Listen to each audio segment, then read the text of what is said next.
Before inviting the Special Envoy of Myanmar to provide a briefing, may I kindly remind delegations that, as indicated in my letter dated 19th of February, there is no pre-established list of speakers for this meeting. So delegations wishing to make interventions or pose questions to the Special Envoy after her briefing will be invited to press the microphone button on the console before them when the floor is opened. Delegations speaking on behalf of groups are invited to approach the list of speakers table and will be given priority. I now invite Ambassador Kristin Schreiner Burgener, the Special Envoy of the Secretary General of Myanmar, to brief the membership. Thank you, Mr. President. Members of the General Assembly, it is now exactly 4 weeks since I was in contact with all stakeholders in Myanmar as the army insisted that the State Councillor Do Aung San Suu Kyi has to meet 3 conditions and threatened a takeover. She did not agree to these conditions, but dialogue appeared to follow, and I hoped until the end that the attempted coup would not take place. Unfortunately, it took happen.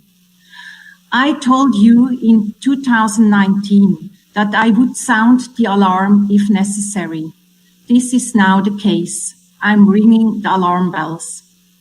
I strongly condemn the recent steps taken by the military and urge all of you to collectively send a clear signal in support of democracy in Myanmar.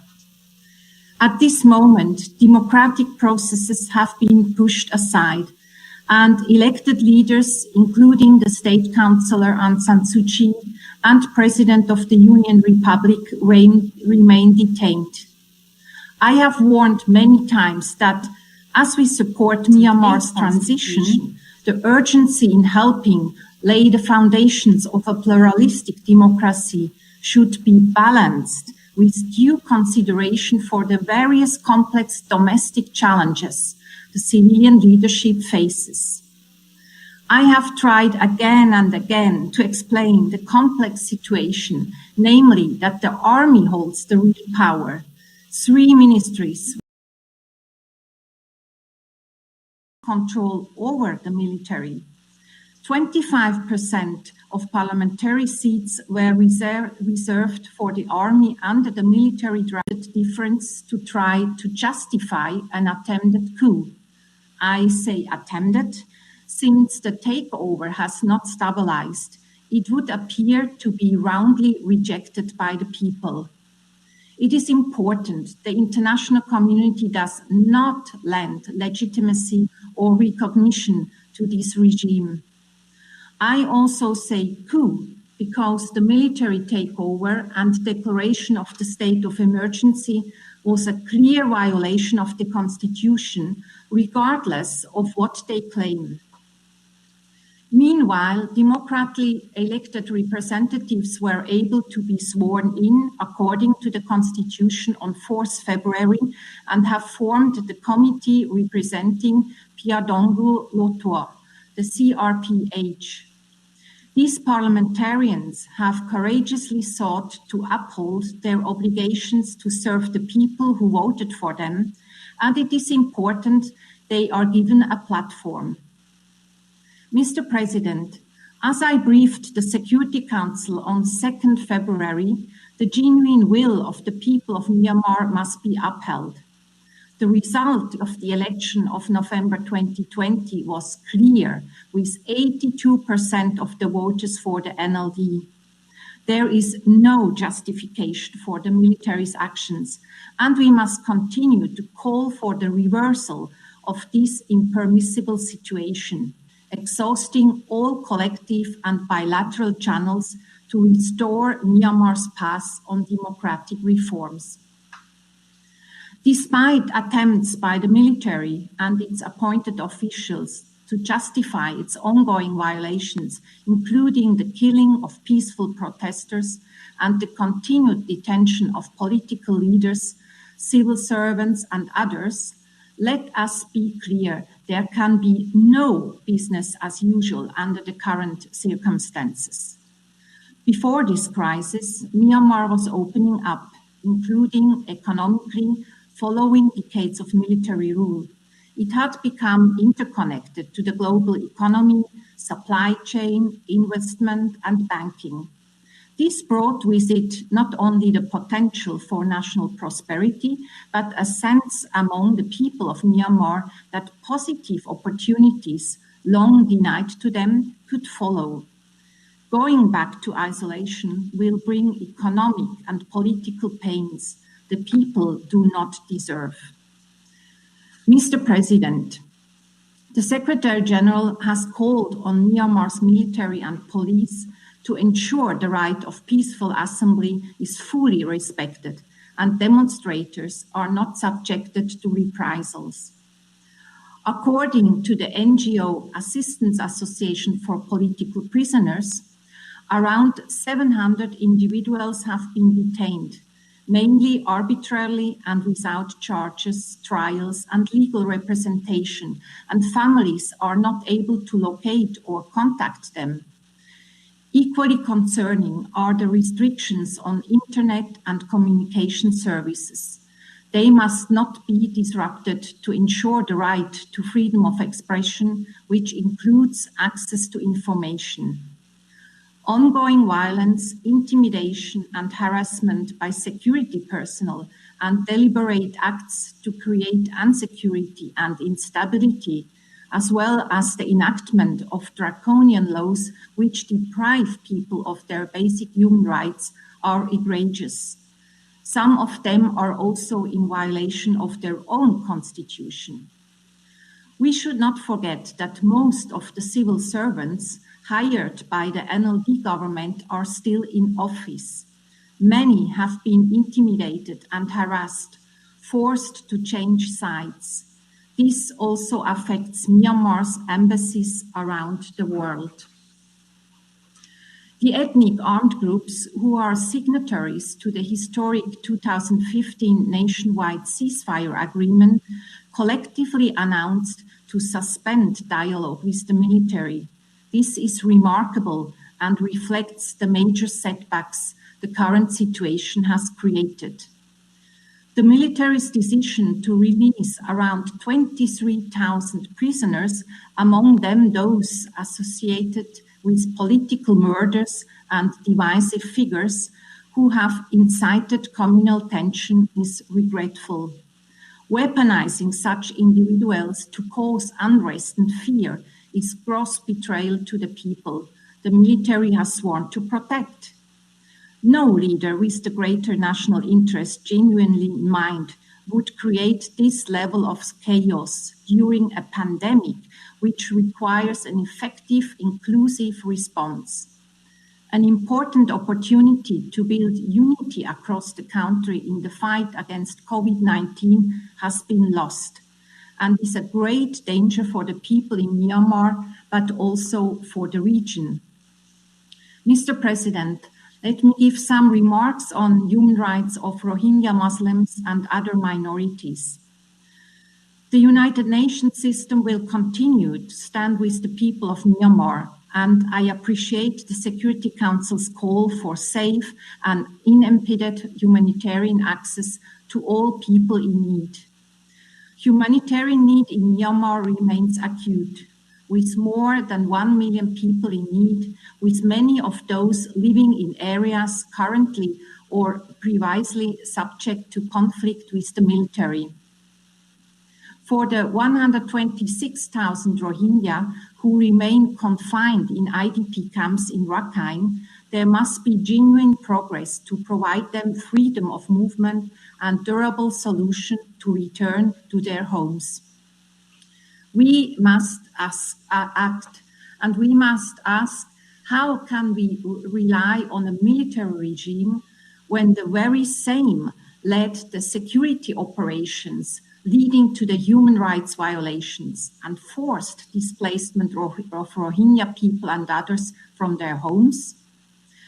In my discussions with the military leadership after the attempted coup, I was given assurances that efforts initiated by the NLD government towards creative, conducive conditions for the dignified, voluntary, safe and sustainable repatriation of the Rohingya refugees to their place of origin or choice would continue.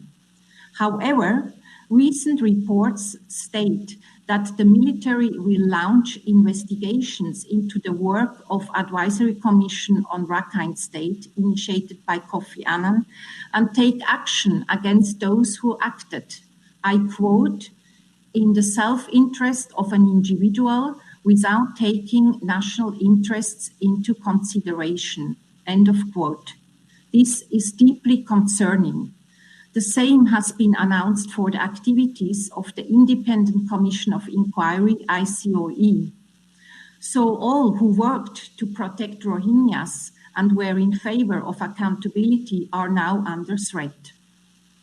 We must be clear, accountability for previous and current crimes will not go unpunished.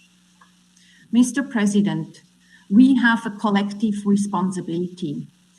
In my discussions with the military leadership, including several calls with the Deputy Commander-in-Chief, I have echoed these concerns, amplified the Secretary General's advocacy, and requested to visit Myanmar under the condition I can meet with detained government leaders. My intention was to convey directly the concerns of the international community and help resolve differences through peaceful dialogue with the aim of upholding the will of the Myanmar people. Regrettably, the current regime has so far asked me to postpone any visit. It seems they want to continue making large-scale arrests and have been coercing people to testify against the NLD government. This is cruel and inhuman. It is true, my unique access to key stakeholders in Myanmar, including civilian and military leaders, has allowed me to rely directly on international concerns, give hope to affected communities and CSO leaders through continued dialogue. My visit was also intended to assess the situation directly. For this reason, I had hoped to keep channels open, face those responsible for the current situation, and build an existing relations to persuade a reversal of this crisis. As I have in the past, I hoped to channel many of the shared concerns and messages based on my regular consultations with many of you. If the regime is not giving access or accepting UN visits needed for these purposes, influential member states could play an important role and support efforts to undertake objective assessments. Member states gathered today have a collective responsibility towards the people of Myanmar and safeguard their democratic aspirations. I reiterate the Secretary General's call for member states to exercise influence regarding the protection of human rights and fundamental freedom of the people of Myanmar. I have been in close contact with a range of stakeholders, including in the region, and appreciate their various efforts and continued support for my role and mandate. The Security Council's 4th February statement was an important first step, but our solidarity with the people of Myanmar requires more action. I seek to continue my role as a bridge in close continued consultations with elected NLD representatives and help facilitate their dialogue with the military as appropriate. Clearly, regional engagements is needed on all fronts, and I will remain closely engaged, including with ASEAN leaders, reinforcing the Secretary General's support to regional efforts. Mr. President, let me conclude. The situation in Myanmar is extremely fragile and fluid. Observing the huge protests in the country and listening to the people, I must say it is not about the fight between NLD and Tamado, the army. It is a people's fight without arms. If there is any escalation in terms of military crackdown, and sadly, as we have seen this before in Myanmar, against people exercising their basic rights, let us act swiftly and collectively. We can no longer afford profound divisions. In closing, I would like to highlight that the Secretary General has demonstrated early leadership in previous weeks, as he did it in his letter addressed to the Security Council on the 2nd September 2017, urging concerted efforts to prevent further escalation of the crisis in Rakhine. If the numerous discussions here at the General Assembly and in the Security Council continue to fall short of a forceful and timely response, perhaps existing structures are indeed in need of reforms in keeping with the times. I call on all states to take side for the people of Myanmar, to take side for democracy and human rights. May you, as member states, uphold your responsibilities. Thank you. Thank you, Ambassador Burgener.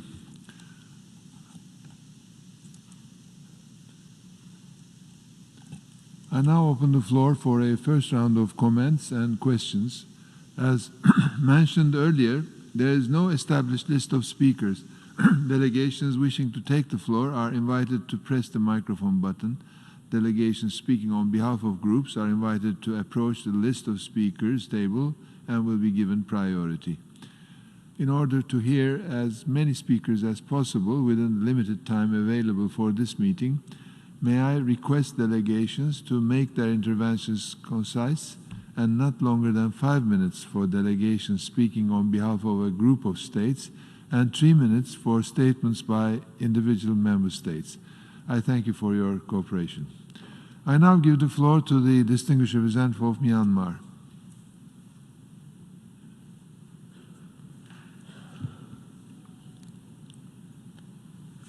Thank you, Mr. President. I thank you, Mr. President, for your opening remarks. I also thank Special Envoy Ms. Christine Buckner for her comprehensive briefing and her continued support towards Myanmar. First and foremost, I would like to reaffirm that I am representing the NLD-led civilian government elected by the people of Myanmar. Right after the military coup, the committee representing Pirongzu Hluttaw, CRPH, was formed with members of parliament democratically elected by the people of Myanmar at the recently held free and fair general elections. In this regard, Mr. President, I am pleased to deliver the message of the CRPH at this august body. I quote, Mr. President, Excellencies and distinguished delegates, the committee representing Pirongzu Hluttaw CRPH is the legitimate and duly elected government of Myanmar and must be recognized by the international community as such. The CRPH represents 380 members of parliament elected in general election held on 8 November 2020. Thus, the members of CRPH are mandated by the people of Myanmar to represent the democratic will of the people and carry out the duties in accordance with the Constitution of the Republic of the Union of Myanmar. On 1st February 2021, the Commander-in-Chief of the military unjustly seized the sovereign power of the state by staging the coup d'etat in contravention of the 2008 Constitution. The people of Myanmar from all walks of life are unanimously opposing such unlawful actions of the military. All actions taken by the military in violation of the 2008 Constitution to remove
This action no doubt amount to war crime and crimes against humanity.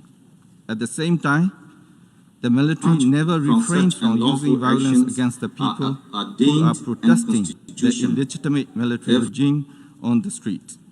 Both people of Myanmar and the international family have repeatedly witnessed these brutal actions in 1988, 1996, 2007. The violence committed by the military against the people of Myanmar continues until today. However, the military enjoys impunity and cannot still be held into account. The Myanmar military overthrows a democratically elected government, shoots to kill the peaceful protesters on the streets, commit crimes targeting civilians, attacks the ambulance and health workers, arrests the democratically elected parliamentarians using unjust laws, issue arrest warrants without any legal basis, and breaches the fundamental human rights of the people of Myanmar. Not only do those actions endanger Myanmar and its people, both in physical and psychological forms, they also seriously pose threats towards regional security and prosperity of the international community. The military can no longer uphold the rule of law and protect the people and the country. Myanmar military has become the existential threat for Myanmar as a polity and civilized society. Now is not the time for the international community to tolerate the war crimes and crimes against humanity committed by Myanmar military. The international community must ensure that coup has no place in the modern world as bound by the UN Secretary General.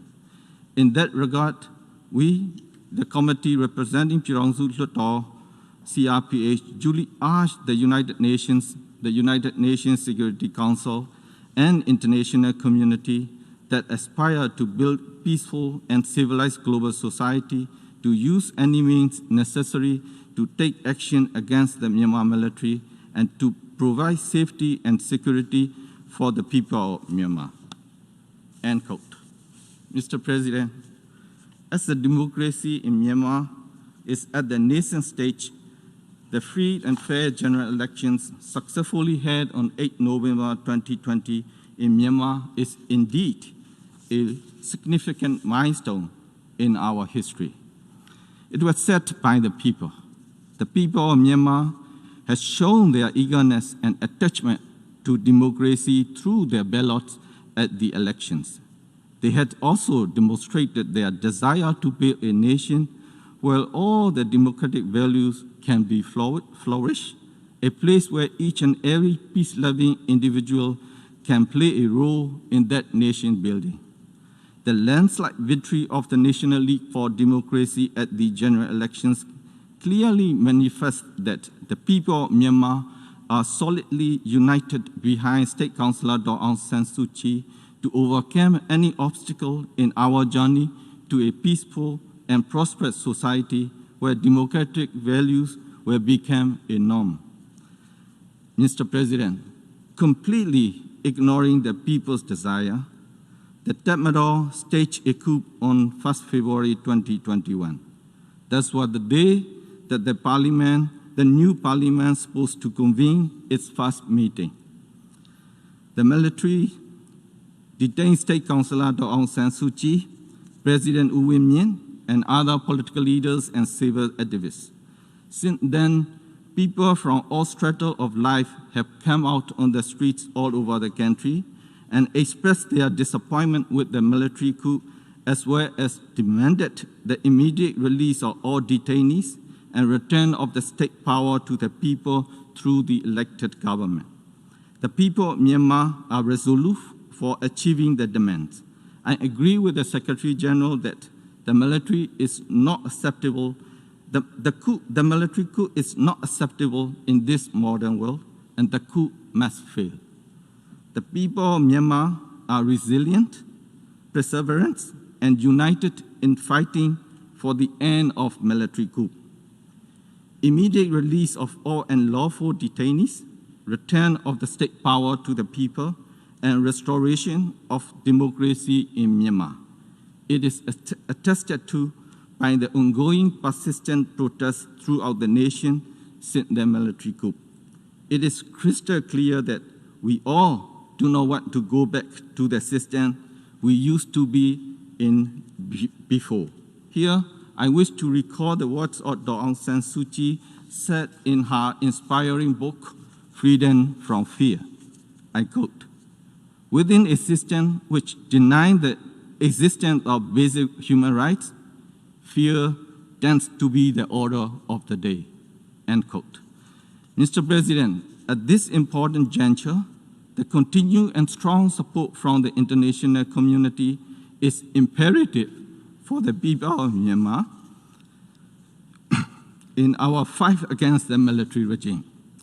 Taking this opportunity, I would like to thank all countries who have expressed their support towards the people of Myanmar. I also thank the Secretary General, Special Envoy, and the Special Reporter on Myanmar for their support. But the people of Myanmar still feel helpless. Mr. President, Excellencies, in addition to the existing support, we need further strongest possible action from the international community to immediately end the military coup, to stop oppressing the innocent people, to return the state power to the people, and to restore the democracy. As such, I would like to appeal all member states and the United Nations as follows. 1. Issue public statements to strongly condemn the military coup. 2. Do not recognize by any means the State Administration Council and the military regime. 3. Urge the military regime to respect the result of the free and fair 2020 general elections. 4. Do not cooperate with the military until the return of the state power to the people through the elected government. 5. Take all stronger possible measures to stop the violent and brutal acts committed by the security forces against peaceful demonstrators and end the military coup immediately. And 6. Support the CRPH. In conclusion, Mr. President, we will continue to fight for a government which is of the people, by the people, for the people. The people and the NLD-led government will double our efforts to make the country a democratic federal union. I wish to request the international community to extend their continued support in this regard. Mr. President, I believe that our fellow Myanmar people inside and outside the country are following this meeting via webcast with high interest. Please allow me to speak few words in Myanmar. Minglawa, Niko Bonama Miane, Dujin of Dajimia, Mimiro Soyan Nere, Sida Anna Demu, Chachin Sontaye, Mimiro Gonzan, Dr. SaSa, Tamraji Uwimine, Cha, Matiatin, Kayataya Dumia, Chachin Lopeye, Nangano Anna, Pidu Hampiale Yashi, Democracy, Piale Yashi, Democratic Federal Piranzu di Tangye, di Eyerobonji Almiego, Miro Alwa Didima, Pidu Bidamia, Alo, Sisi Lolo, Nini Nyon, a Tudua, Letwe Song Nirago, a two Jesu den Shibare, Sele Song Dajabo Gole, Mita Yakan, Taitun Abarakamia, di Yerobo, Mocha Almiami Chepare, Pidu da Digawa, Yerobo, Aoyami. I thank you, Mr. President.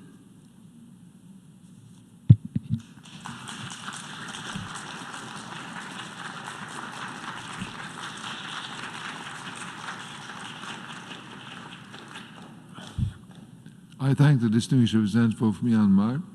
I now give the floor to the distinguished representative of the European Union. Thank you very much, Mr. President, for holding this meeting today, for the presentation and intervention that you made. Thank you very much to the Special Envoy for her arduous efforts, for her commitment to the people of Myanmar and for ringing the bells of alarm today and reminding us all of our collective responsibility, and not least for those who have special influence over the situation in Myanmar. And a special appreciation to our colleague from Myanmar for this very powerful intervention that he just made on behalf of the democratic forces and all the people of Myanmar. I want to pay tribute to that statement in particular.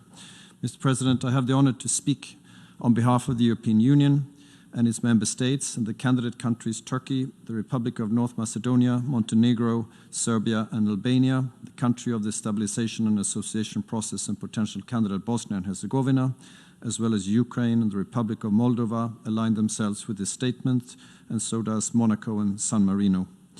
Mr. President, the will of the people of Myanmar was clearly expressed at the general election of 8th of November 2020. The results of the election must be respected, and any attempt to overturn them by force or by any other means must be rejected. Any allegation of voting irregularities has to be settled within the proper legal and administrative channels. The European Union condemns in the strongest terms the military coup in Myanmar and all violations of human rights and fundamental freedoms. We welcome the strong statements of the Secretary General, including at the opening of the Human Rights Council session on Monday. He called on the Myanmar military to stop the repression immediately. The military coup on 1st of February has pushed Myanmar's democratic transition back several years. We call on the military authorities to immediately end the state of emergency, restore the legitimate civilian government, and allow the newly elected parliament to open with the participation of all elected representatives. We also call for the immediate and unconditional release of President U Win Mint, State Councillor Do Aung San Suu Kyi, all those sentenced and arbitrarily arrested, those detained for peacefully expressing their views, as well as civilian and political leaders, journalists, human rights activists, and other members of civil society. We're deeply concerned about the crackdown on freedom of expression, including through internet blackouts and draconian changes to the law that repress free speech and press. We call on the Myanmar military to guarantee unimpeded telecommunications, freedom of expression, online and offline, freedom of association and assembly, as well as access to information. The peaceful demonstrations across the country clearly demonstrate that the people of Myanmar reject the illegal seizure of power by the Myanmar military. The use of violence by the military and police against the peaceful demonstrators is appalling, and we offer our condolences to the families of those who have lost their lives.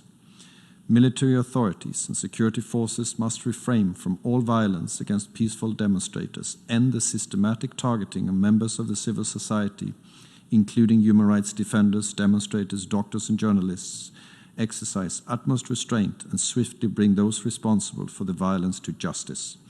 A culture of impunity has shielded the military and security forces in Myanmar for far too long, and that must end. We reiterate our support to the mandate of the independent investigative mechanism from Myanmar to collect evidence and build criminal case files wherever they see indications of serious international crimes or violations of international law. We must also not forget the past grave violations of international law and the ongoing discrimination against ethnic minorities, including the Rohingya, who have long suffered brutal attacks by the military and by non-state actors. The EU is committed to continue providing humanitarian assistance in accordance with the principles of humanity, neutrality, impartiality, and independence to those in need, both in Myanmar and across the region, including to the Rohingya.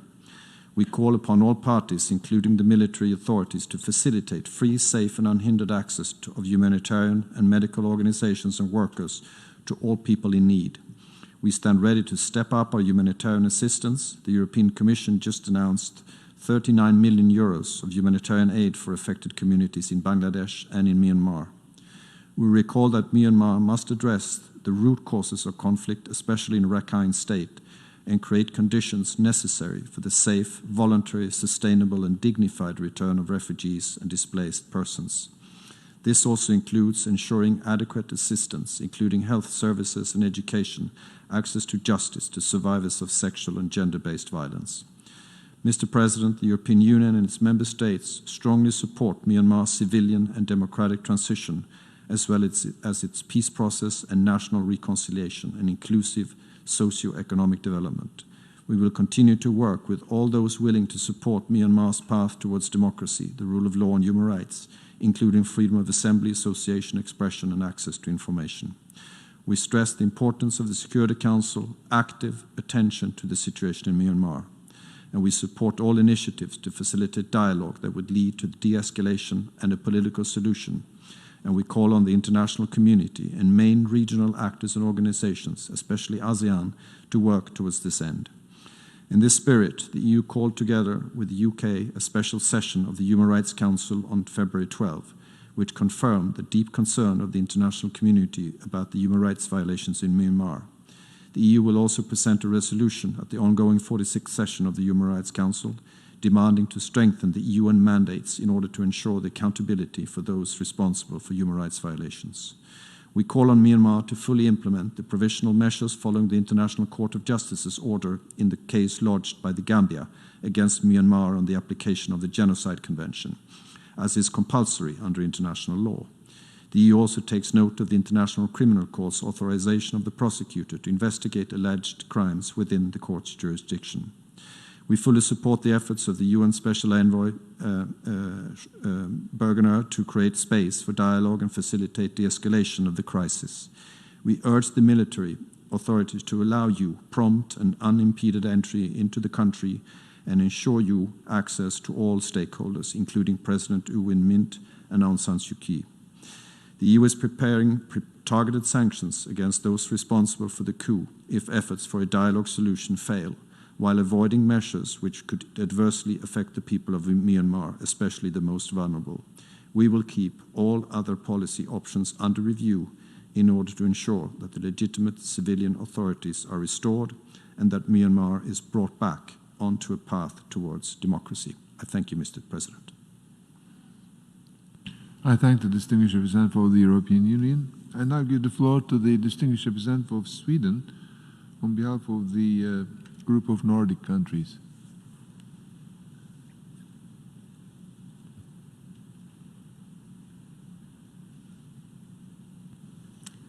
Thank you, Mr. President, and thank you for calling this meeting on the deeply concerning situation in Myanmar. I also thank you for your statement. I'm delivering this statement on behalf of the Nordic countries, Denmark, Finland, Iceland, Norway, and my own country, Sweden. We thank the Special Envoy Bergener for her important and clear briefing and for calling on all of us to take our responsibility. Let me also give our full support to the important and courageous statement by our colleague from Myanmar, representing the elected civilian government in Myanmar. We stand with you and the people of Myanmar in these difficult times. We welcome the unanimous press statement of the Security Council on 4th February. We strongly condemn the military coup and call for the immediate and unconditional release of President U Win Myint, State Councillor Do Aung San Suu Kyi, and other political leaders, as well as journalists, human rights defenders, and peaceful protesters, and that have been arbitrarily detained, charged, and arrested since February 1st. Last year's general election gave a strong and clear mandate to the National League for Democracy, reflecting the will of the majority to continue the path of democratic reforms. The military leadership must now respect the unequivocal wish of the people of Myanmar. We echo the Secretary General's call on Myanmar's military to immediately stop the repression of civilians, respect human rights, and abide by the will of the people. The undemocratic military takeover of government is unacceptable, and we are deeply concerned with the human rights situation in Myanmar. It is imperative that those responsible for the most serious international crimes and violations of international law in Myanmar are held accountable. And in this vein, we reiterate our support for the mandate of the independent investigative mechanism for Myanmar. We strongly urge the Commander-in-Chief and the military to refrain from more violence. They must fully respect human rights in accordance with international law, uphold democratic norms and freedoms, and fulfill the state's obligation to protect lives.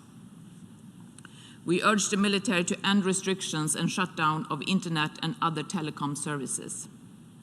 We condemn the use of deadly force by the military, especially against young people protesting peacefully in the streets of cities and townships all over Myanmar.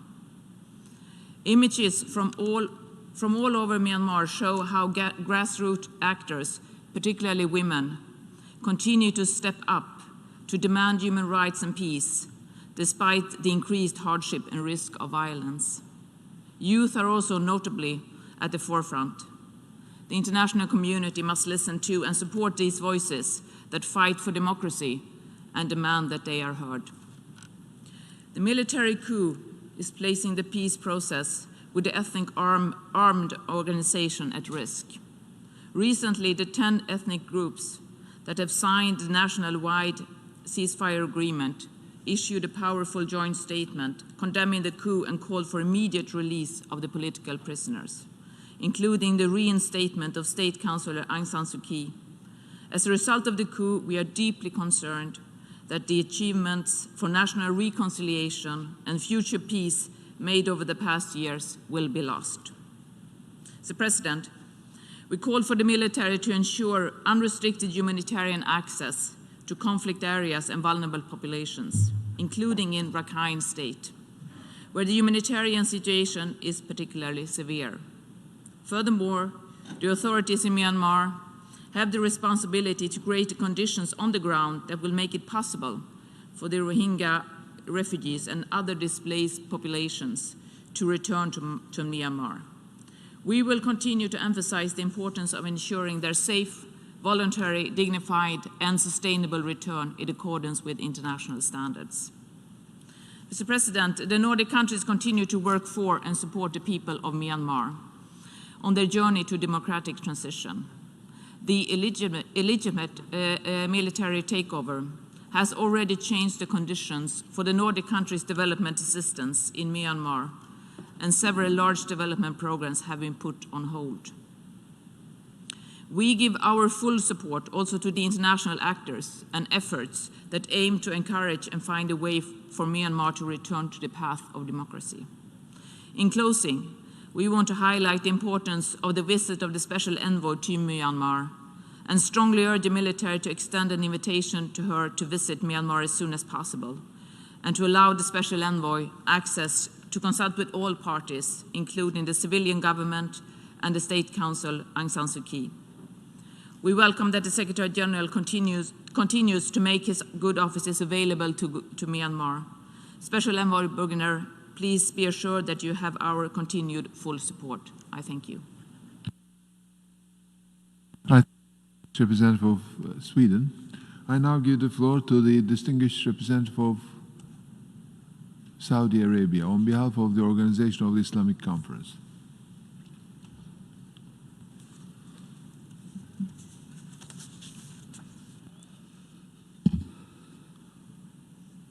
Thank you, Mr. President. I am honored to deliver this statement on behalf of the 57 members of the Organization of Islamic Cooperation. Distinguished ambassadors, good morning.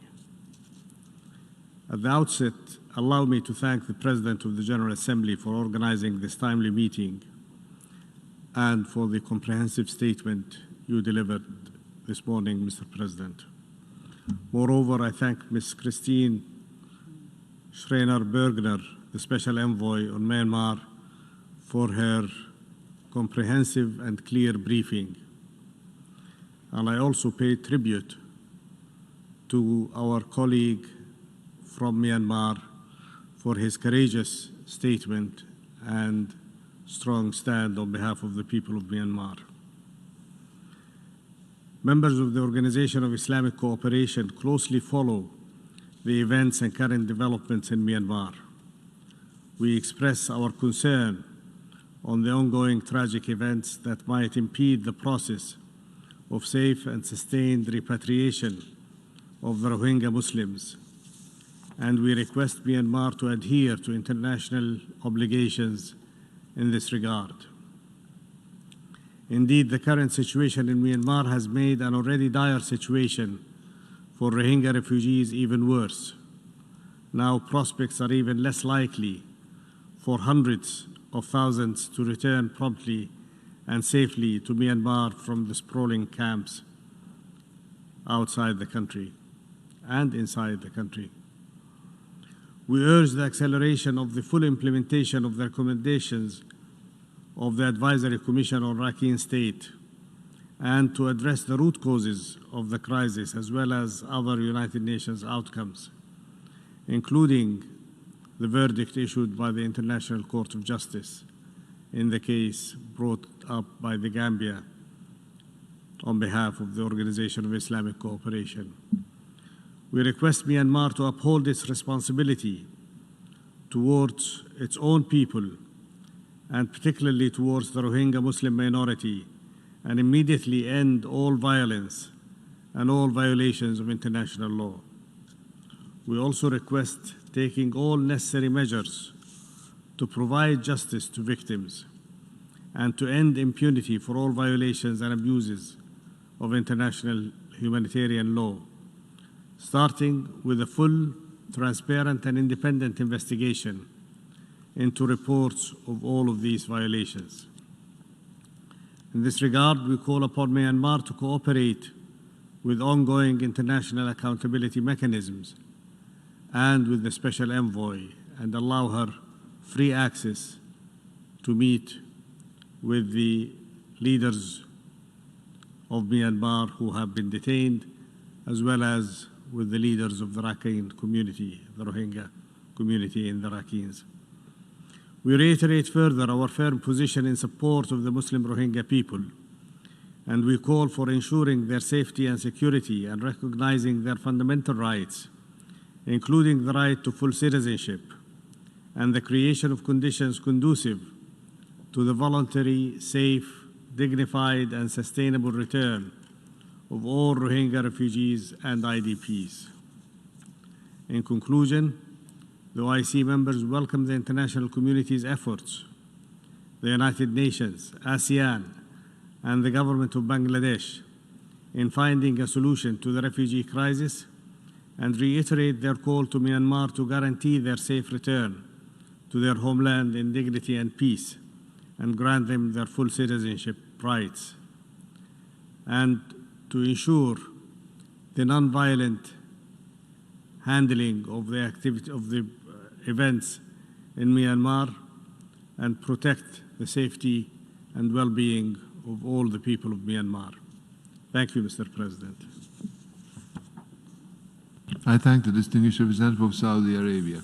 I now give the floor to the distinguished representative of the United States.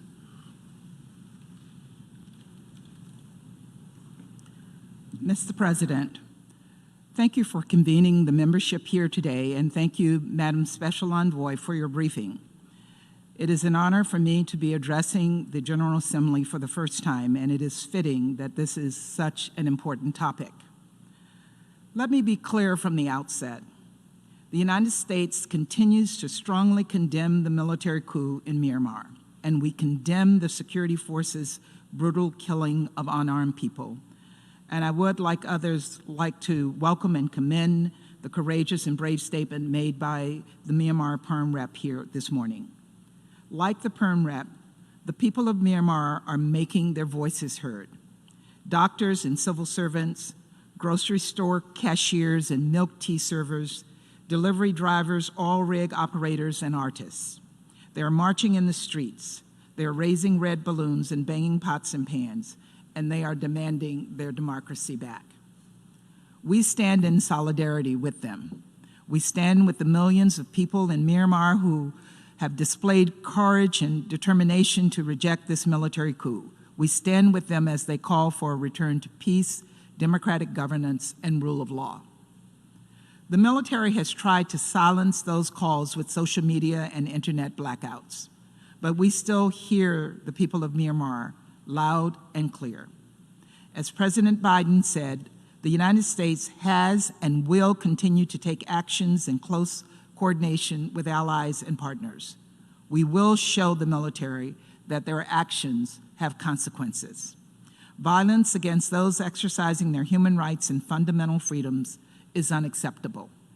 It is time for the military to immediately relinquish power, refrain from further violence, release all those unjustly detained, and restore Myanmar's democratically elected government.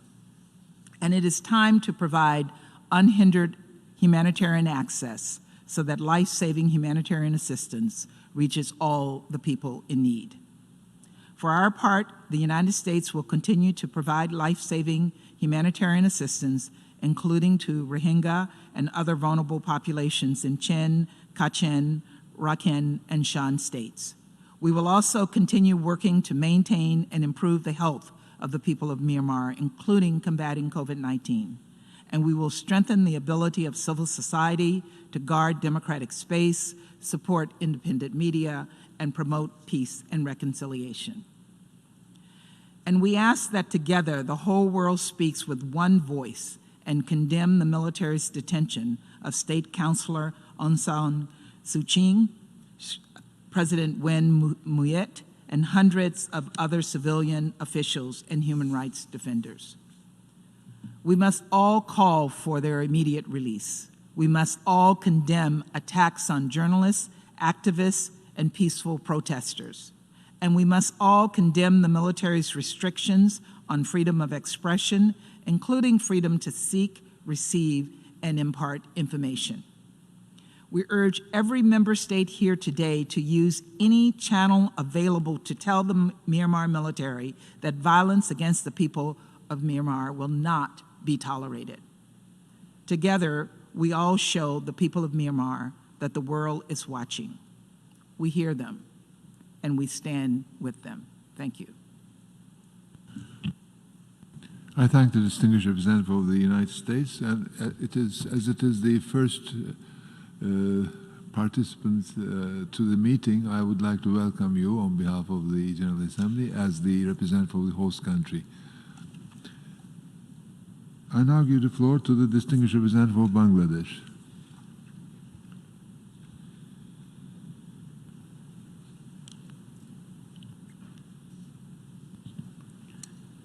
I thank you, Mr. President, and I thank you for convening today's timely meeting and for your statement. I also wish to add my voice to yours to warmly congratulate and welcome our new colleague, the permanent representative of the United States.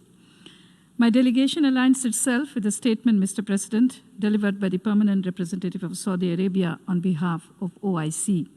Allow me to add a few points in our national capacity as an affected country to highlight the Rohingya situation. Let me begin by thanking the Special Envoy for her comprehensive briefing on the current situation in Myanmar. The situation is a matter of grave concern. As an immediate neighbor, we would like to see peace and stability in Myanmar. We hope that the democratic process and constitutional arrangements will be upheld and restored there. It is regrettable that the Special Envoy has not been allowed to visit Myanmar to assess the situation on the ground. We ardently hope that Myanmar would engage with the Office of the Special Envoy, which was established by the UN General Assembly with overwhelming mandate. We would also like to take this opportunity to request the Special Envoy to utilize every opportunity to keep the member states duly apprised of her current activities and future work plan in Myanmar as mandated by the GA resolution. Mr. President, Bangladesh has been hosting over 1 million Myanmar nationals, the Rohingyas, who fled their homes in the face of atrocities and took shelter in Bangladesh in multiple phases. From humanitarian commitments, my Prime Minister opened the border and provided them with much-needed shelter and protection. However, like any other people, the Rohingyas want to return home. They want a safe and stable future in their own country. With support from the international community, we have been making every effort for their repatriation in a sustainable and dignified manner. We have been working with the Myanmar government as well under bilateral and other frameworks to begin the repatriation process. We expect these processes to resume and be expedited to achieve a durable solution to this grave human rights and humanitarian crisis. We count on the continued cooperation and support of the international community in this regard. Mr. President, lack of progress in repatriation in the last 3 years have led to widespread frustration and despair among the Rohingya population in Cox's Bazar, and one manifestation of that is their perilous journey by sea for a better future. The current developments are not helping the situation. Further delay in repatriation may exacerbate the situation. Peace and prosperity of the region hinges critically on the success in ensuring sustainable return and reintegration of the displaced persons in their places of origin. We believe that full and effective implementation of the recommendations of the Advisory Commission on Rakhine State, including the establishment of a clear pathway to citizenship of the Rohingyas, would be critical to resolve the lingering Rohingya crisis. Equally important would be to ensure accountability and justice for the massive violations of human rights of the Rohingyas. We earnestly hope that this Assembly would remain engaged in finding a comprehensive resolution to this crisis. I thank you, Mr. President. I thank the distinguished representative of Bangladesh. Now give the floor to the distinguished representative of Liechtenstein.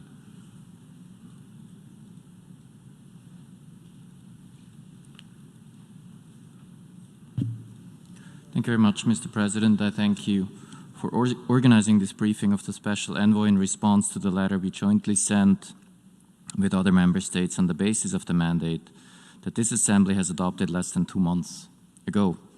At that time, who would have expected such a fast and terrible turn of events?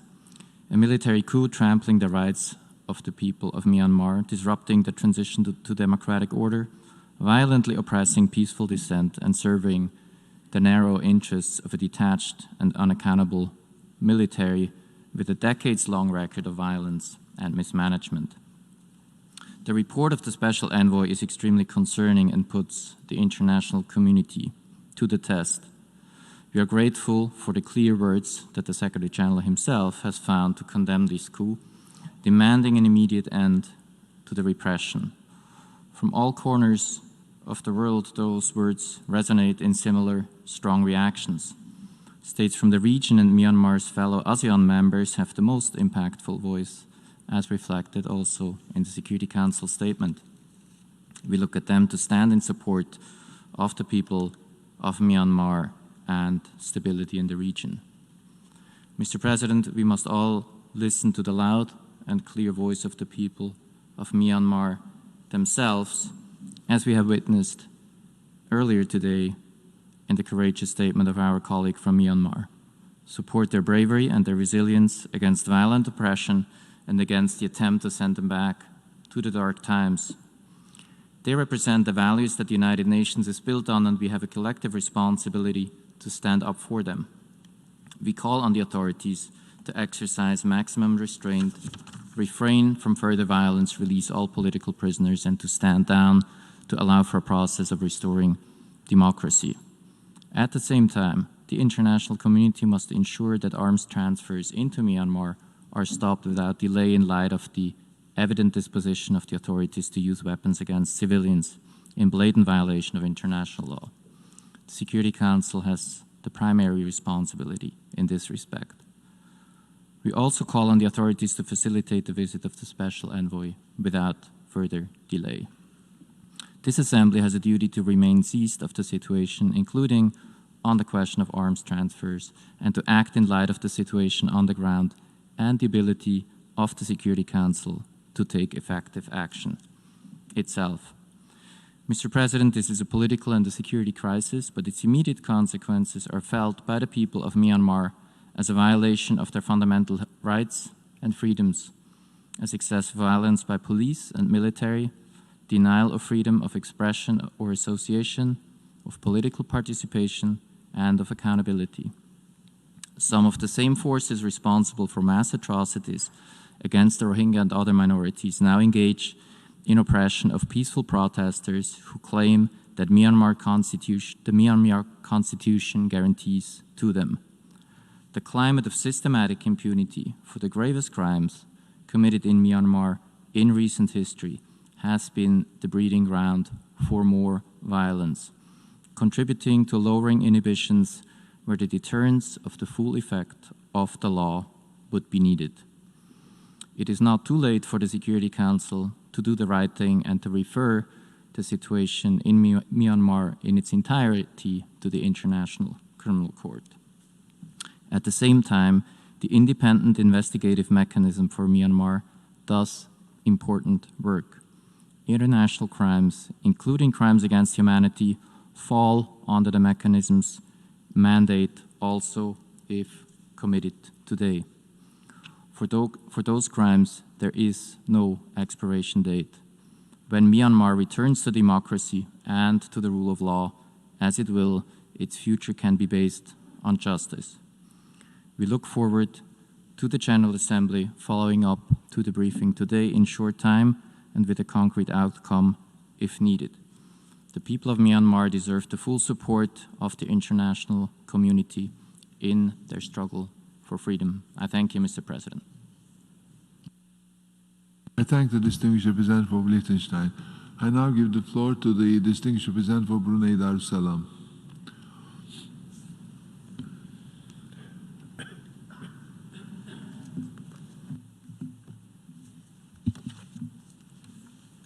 Thank you, Mr. President, for giving me the floor. I appreciate the convening of this informal meeting and welcome the briefing by Ms. Christian Bergener, the Special Envoy of the Secretary General on the situation in Myanmar. Brunei Darussalam is closely following the developments in Myanmar and reaffirms that the political stability in all ASEAN member states is essential to achieving a peaceful, stable, and prosperous ASEAN community. In this regard, we would like to refer to the ASEAN's chairman's statement on the development in the Republic of the Union of Myanmar that was issued on the 1st of February, where we recall the purpose and principle enshrined in the ASEAN Charter, including the adherence to the principle of democracy, the rule of law, and good governance, respect for and protection of human rights and fundamental freedom, which are also consistent with the UN Charter. We encourage the pursuit of dialogue and reconciliation to ensure the return to normalcy in accordance with the will and interests of the people of Myanmar. As chair of ASEAN, Brunei Darussalam stands ready to work both towards a positive and peaceful outcome. Mr. President, we appreciate the work of the Secretary General of ASEAN in leading the implementation of the recommendation of the preliminary needs assessment, look forward to the conduct of the comprehensive needs assessment, and encourage the Secretary General of ASEAN to continue identifying possible areas to effectively facilitate the repatriation process. Therefore, we also support efforts in ensuring that the framework for cooperation, as agreed by Myanmar, the Office of the United Nations High Commissioner for Refugees, and the United Nations Development Programme. I thank you. I thank the distinguished representative of the Brunei Darussalam. Now give the floor to the distinguished representative of Turkey. Mr. President, I thank you for convening this important and timely meeting and for your comprehensive statement. I would also like to thank Special Envoy Ms. Bergener for her briefing. I also wish to pay tribute to our colleague from Myanmar and commend him for his valiant speech and principled position. Mr. President, we are deeply concerned and strongly condemn the coup d'etat that took place in Myanmar on the 1st of February. Let us be clear, any step to undermine the civilian rule is unacceptable. Any effort to challenge the democratic processes is illegitimate. There is no alternative to elected government which represent the will of the people. Make no mistake, military interventions do not bring stability, security, or prosperity. Military interventions result in suffering of the people. Military rule means systematic violation of human rights. Military takeover is the cause of more major socio-economic problems all over the world. Today, the international community must be united to give a strong and clear message. Military uniforms have no place in politics. Democracy is the only legitimate form of governance, and democratic processes must be respected. Mr. President, we call on military authorities in Myanmar to immediately release all elected officials, politicians, and other detained civilians. All restrictions placed on the elected leaders and democratic institutions must be removed. The elections that took place on 8 November 2020 was hailed by the international community as open and fair. We call for the convening of the new parliament that was formed through the free will of the Myanmar people after the elections and restoration of the democratically elected government as soon as possible. We are also deeply concerned about the prospects of escalation of the crisis by violent suppression of protests following the declaration of martial law. The military must show restraint and respect people's right to assemble peacefully and express their opinions. Turkey will continue to closely monitor the human rights situation in Myanmar through the UN mechanisms. We were among the countries that supported convening of the special session of the Human Rights Council on Myanmar on 12 February.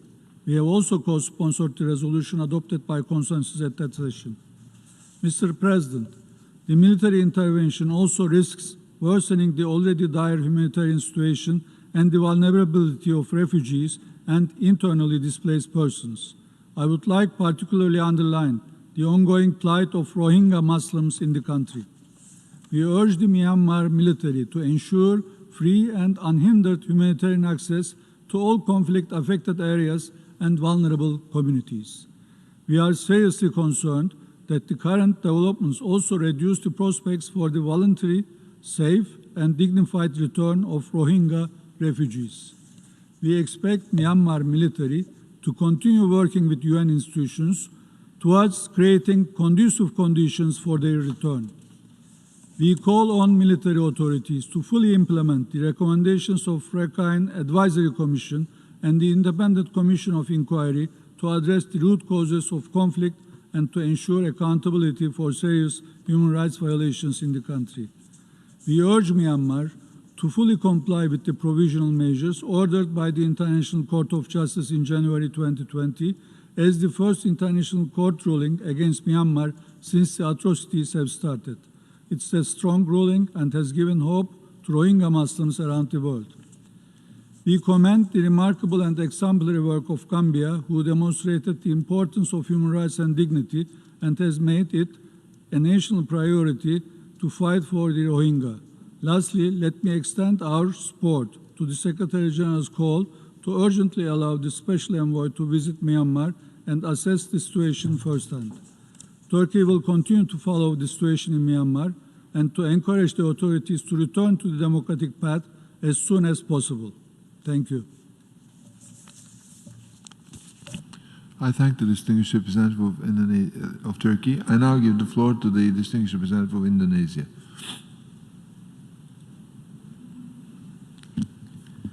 Thank you, Mr. President, for convening this important meeting, and I would also like to thank Madam Special Envoy for her briefing.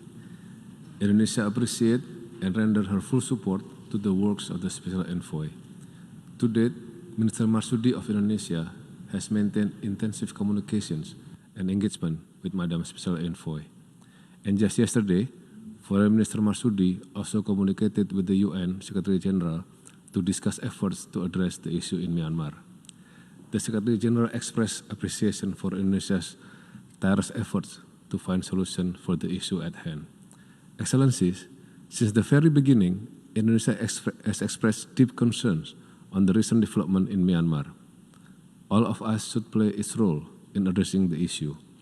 For Indonesia, we wish to emphasize three principal positions to address the issue in Myanmar. First, the safety, well-being, and protection of all the people in Myanmar is the #1 priority. We continue to urge all parties to to exercise utmost restraint and to refrain from any violence or use of force to avoid any casualties and bloodshed. Second, the only option is restoring democracy back on its track in accordance with the wishes of the people of Myanmar. Third, as Myanmar is a member of ASEAN, it is vital to uphold the principle of ASEAN Charter, particularly adherence to the rule of law, good governance, the principle of democracy and constitutional government, as well as respect for fundamental freedoms and human rights. Indonesia believes that regional mechanism, in this case ASEAN, should be fully utilized to address this issue. In this regard, the international community must work in synergy with ASEAN and provide space for ASEAN to find solutions in Myanmar. On our part, our President has underlined the importance for ASEAN to meet and discuss the issue. He also instructed Foreign Minister Marsudi to consult with ASEAN Chair as well as other ASEAN foreign ministers. Since then, Foreign Minister Marsudi has intensified communications and consultation with other ASEAN foreign ministers, among others through the subtle diplomacy. Indonesia believes that continued communications and consultation is a primary tool to express concerns, convey hopes, and find solutions to put democracy back on track. Indonesia remains highly committed to contribute toward efforts to promote peace, stability, and prosperity in the region. In closing, Mr. President, the current situation in Myanmar should not distract us from creating conditions necessary for the voluntary, safe, dignified, and sustainable return of displaced Rohingya and other minorities. For far too long, the people of Rohingya has suffered. Thank you, Mr. President. I thank the distinguished representative of Indonesia. I now give the floor to the distinguished representative of Japan.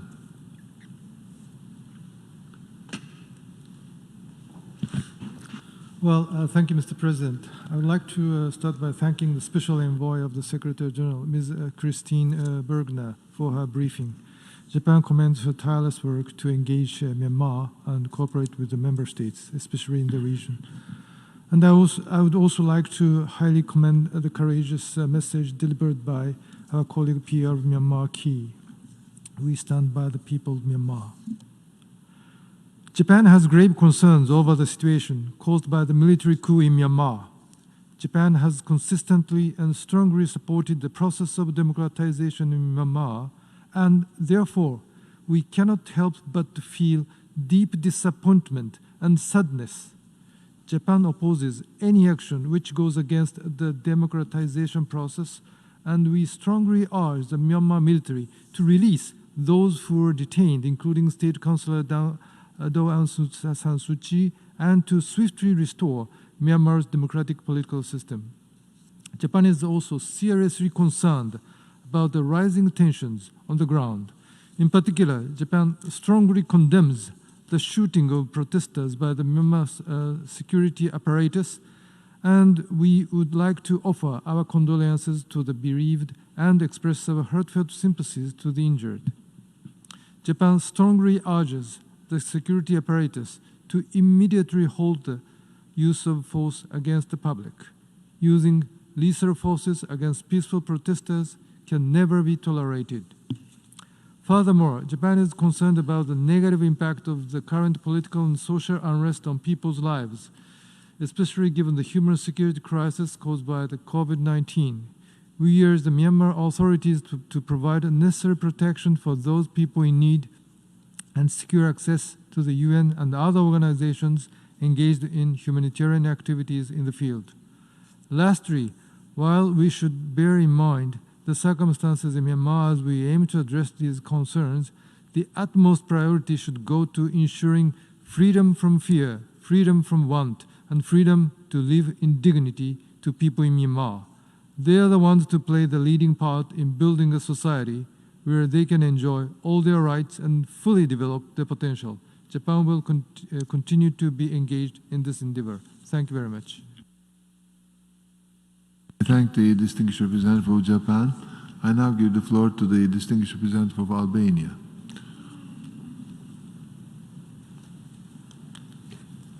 Thank you, Mr. President, for convening this important meeting. Many thanks also to the Special Envoy for her briefing on Myanmar. I would also like to salute the courageous statement of the Permanent Representative of Myanmar today. Albania has joined the statement delivered by the EU, and I wish to add the following remarks in my national capacity. Albania joins the international community in strongly condemning the military coup in Myanmar carried out on February 1st and all violations of human rights and fundamental freedoms. Albania also firmly condemns the violent repression of the military authorities and security forces against peaceful, unarmed protesters. Mr. President, the military coup in Myanmar is threatening to undo years of efforts to strengthen the democratic institutions in the country. The attempt to seize power and forcibly overturn the will of the people expressed at the elections of 8 November 2020 is illegal and unacceptable. Albania calls on the military authorities to end the state of emergency and restore the legitimate civilian government. We also call for the immediate and unconditional release of President U Yin Mint, State Councillor Aung San Suu Kyi, and all these sentenced and arbitrarily arrested for peacefully expressing their views. Albania supports the mandate of UN Special Envoy to engage in dialogue in an attempt to de-escalate the crisis. We urge the military authorities to allow her entry into the country and ensure her access to all stakeholders. Mr. President, while the attention of the international community is currently focused on the grave political situation in Myanmar, it is important also to not lose sight of the dire situation of the Rohingya Muslim minority, which has become even worse now following the military coup, but also the surge of COVID-19 pandemic. Albania urges the Myanmar authorities to address the root causes of the crisis in Rakhine State and to create the necessary conditions for the voluntary, safe, and sustainable return to their homeland of hundreds of thousands of Rohingya refugees. In concluding, I would like to emphasize that Albania, together with the international community, stands with the people of Myanmar and supports their aspirations for a return to democratic governance and rule of law. The world is watching. Thank you. I thank the distinguished representative of Albania. I now give the floor to the distinguished representative of the United Kingdom. Thank you, Mr. President. I would like to join others in thanking the Special Envoy for her briefing today and also pay tribute to the powerful statement of my colleague, the Permanent Representative of Myanmar.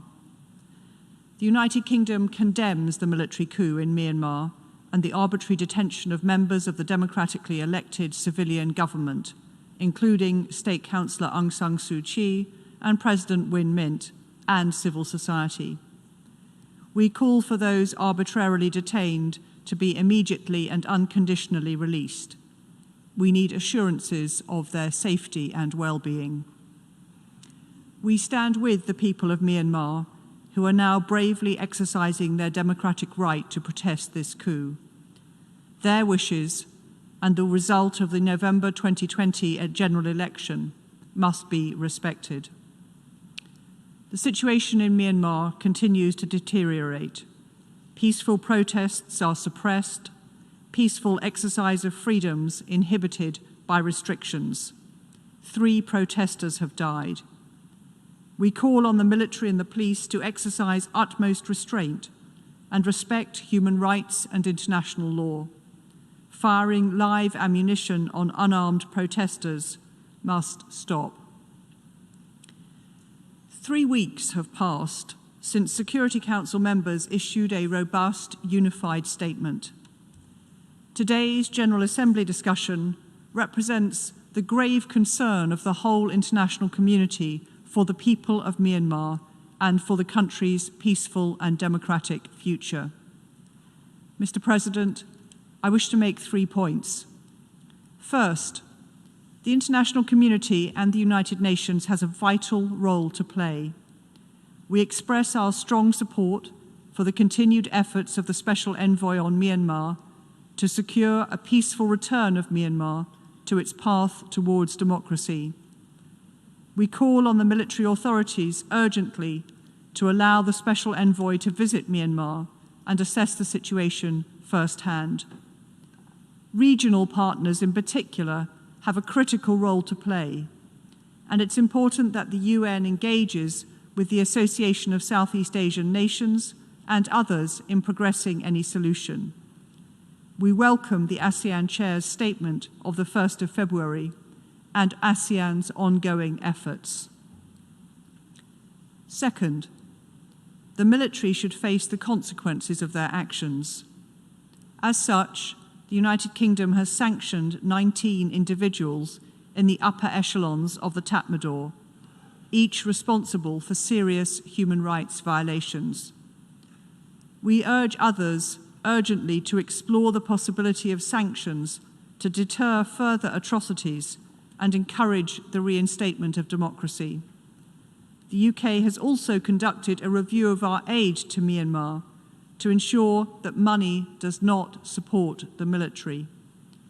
We're also encouraging UK businesses to ensure that they're not engaging with military-owned enterprises. We encourage others to do the same. Third, it is vital that we do not forget the most vulnerable in Myanmar. Hundreds of thousands of Rohingya and other minorities continue to suffer as they remain confined to their villages and IDP camps across the country. Notwithstanding the deterioration of the security situation in Myanmar since the coup, the international community and the UN should continue to encourage Myanmar to work towards creating conducive conditions for the voluntary, safe, dignified and sustainable return of Rohingya refugees from Bangladesh in consultation with them. Additionally, displaced and vulnerable communities in Myanmar, including the Rohingya, as well as vulnerable host communities, should continue to receive humanitarian assistance. In this context, humanitarian agencies should have free and unhindered access to these communities. Mr. President, I would like to conclude by reading an extract of a letter from the committee representing Bidaun Zuhlut Dor, which represents the views of 380 democratically elected MPs. It reads, "Now is not the time for the international community to tolerate the actions committed by the military. We urge the United Nations and international community to support Myanmar's democracy and its people." I thank the Special Envoy again for her excellent briefing and continued hard work. Thank you, Mr. President. I thank the distinguished representative of the United Kingdom. I now give the floor to the distinguished representative of Switzerland.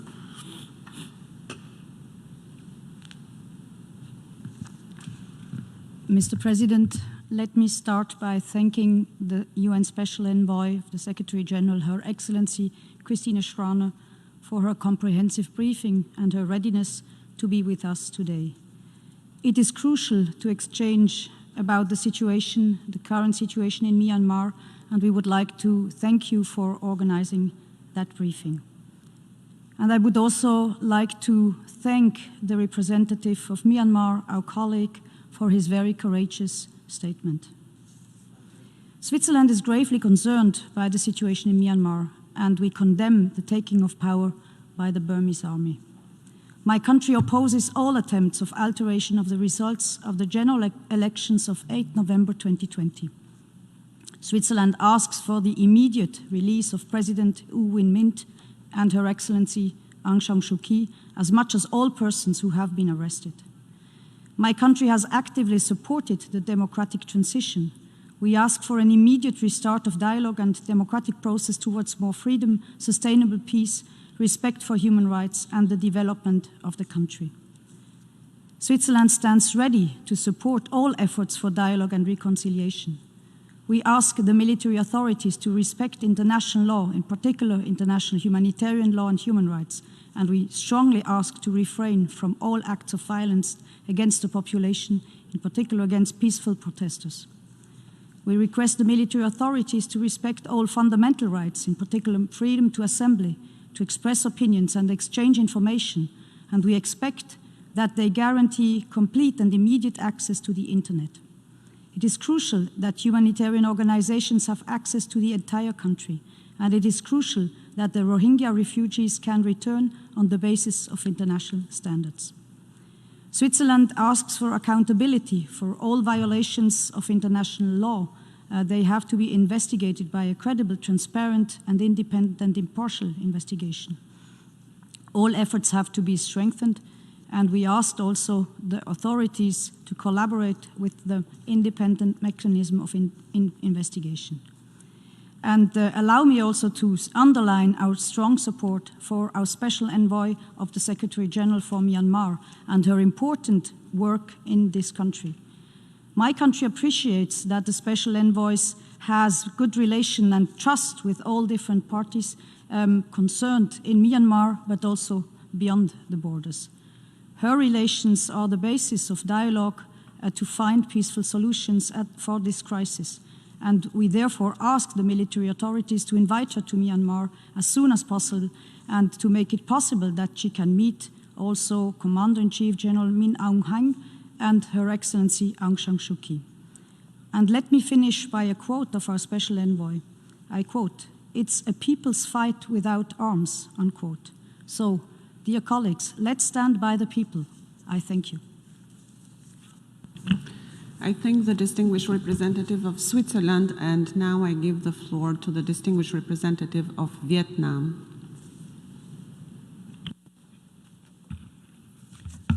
Thank you, Madam President. We join together to thank the Special Envoy for her briefing today, and we appreciate her efforts in maintaining dialogue and exchanges with concerned parties in Myanmar, and encourage her further engagement in such a thoughtful manner. Madam President, the ongoing complicated development in Myanmar are detrimental to stability, development, and the legitimate interests of the Myanmar people. We call on concerned parties to exercise restraint, refrain from action that would increase tension, conduct dialogue toward a satisfactory solution, in accordance with the Constitution and the law of Myanmar, and with the will and aspiration of its people, thus creating a favorable condition for the smooth democratic process and ensuring the safety and security for Myanmar people, unimpeded access for humanitarian relief and essential service for Myanmar people. We hope stability will soon return to the country for its own development and for peace, stability in the region. The international community should make efforts to support and facilitate the smooth democratic transition process in Myanmar while respecting the principle of national independence, sovereignty, and non-interference in internal affairs. In this regard, we support the Special Envoy for good offices and encourage a coordination between the Special Envoy and ASEAN aimed at involving all relevant stakeholders to stabilize the situation. ASEAN continues its support for Myanmar efforts to bring peace, stability, and uphold the rule of law, promote harmony and reconciliation among the various communities, as well as ensure the sustainable and equitable development in Myanmar. And recently, ASEAN Chair issued a chair statement recalling the purpose and principles of ASEAN Charter, reiterating also the political stability in ASEAN member states is essential to achieving a peaceful, stable, and progress of ASEAN community, and encouraging the pursuit of dialogue, reconciliation, and the return to normalcy in accordance with the will and interest of the people of Myanmar. In addition, as mentioned by our ASEAN colleague earlier, ASEAN has been making efforts to hold an informal ASEAN ministerial meeting on this matter very soon. And we call on the international community to support ASEAN effort in this endeavor.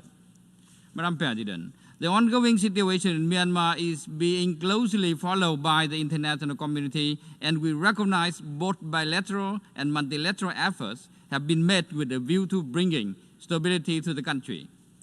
All approaches should mutually reinforce one another, and we must keep working together, particularly to reduce the risk of violence. Any measure should be preceded by a carefully review and evaluation of potential consequences, especially at a time when millions of people in Myanmar are suffering from the economic fallout and the COVID-19 pandemic. Constructive dialogue, cooperation, and confidence-building measures with emphasis on the people are essential to resolving the current situation. Madam President, to conclude, we reiterate our continued support to the promotion of dialogue among concerned parties for the benefits of the Myanmar people and for peace and stability in the region. I thank you very much. I thank the distinguished representative of Vietnam, and now I give the floor to the distinguished representative of Costa Rica, followed by Canada and Singapore. Yeah.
For Costa Rica, all efforts made in Myanmar to re-establish the rule of law and institutionality and the legal order, any such effort must be supported so that the people can live without fear and fully enjoy their rights. Allow me to underscore 3 specific actions. Costa Rica calls for an immediate cessation of any action seeking to restrict, detain, judge, stigmatize, or silence the people of Myanmar. Costa Rica calls for a restriction of any action which would hamper freedom of association, assembly, and expression, both in the public space and the digital space, including a respect for the right to development and access to education.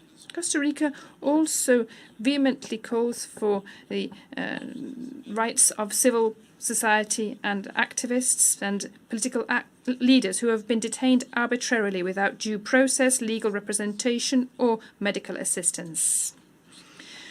Costa Rica believes that the situation currently afflicting the people of Myanmar urgently requires solidarity from all countries, including the granting of temporary asylum and assistance to refugees or asylum seekers. A failure to do this could result in these refugees being subject to very delicate situations such as arrest, detention or deportation. If we do this, however, it will be in line with the principles of solidarity and cooperation between nations. Thirdly, Costa Rica calls upon weapon exporting countries to halt immediately and with no further statements or conditions the sales or transfer of weapons, ammunition to Myanmar. And I would add all countries who require these resources. In Myanmar, there is a real danger and risk, and we have evidence of this in what's been said this morning, a real risk that such weapons could be used to commit serious violations of human rights and international humanitarian law, including possible war crimes. An unarmed nation, such as Costa Rica, deplores the fact that significant economic resources have been invested in the armed forces over the years and have become a catalyst for conflict and a barrier to peace and development. Costa Rica launches an urgent call for honouring Article 26 of the Charter and also Articles 6 and 7 of the Arms Trade Treaty, investing in human safety, in the well-being of people, and not investing in weapons, is the first step down the difficult path to lasting peace in Myanmar and across the world. President, with regard to the reform process and democratic transition, allow me to finish by acknowledging the determined commitment of Myanmar youth to democracy. The youth of Myanmar is a new generation who are key in promoting inclusion, gender equality, respect for diversity and prosperity and enjoyment of all human rights for all people. The international community must unite to protect the people and the young people of this country because they are the key to a future of democracy, justice and enduring peace in this beautiful country. Thank you very much. I thank the distinguished representative of Costa Rica, and now I give the floor to the distinguished representative of Canada. Thank you, Madam Chairman. It's a great privilege to be here in the room today. I must say, it's been said that the greatest of all virtues is courage, because it's courage that allows all the other virtues to happen. And I feel very strongly that we were in the room today in such a moment where one of us had the courage to tell the truth directly about what was happening in his country. He did so with much dignity, and I salute him.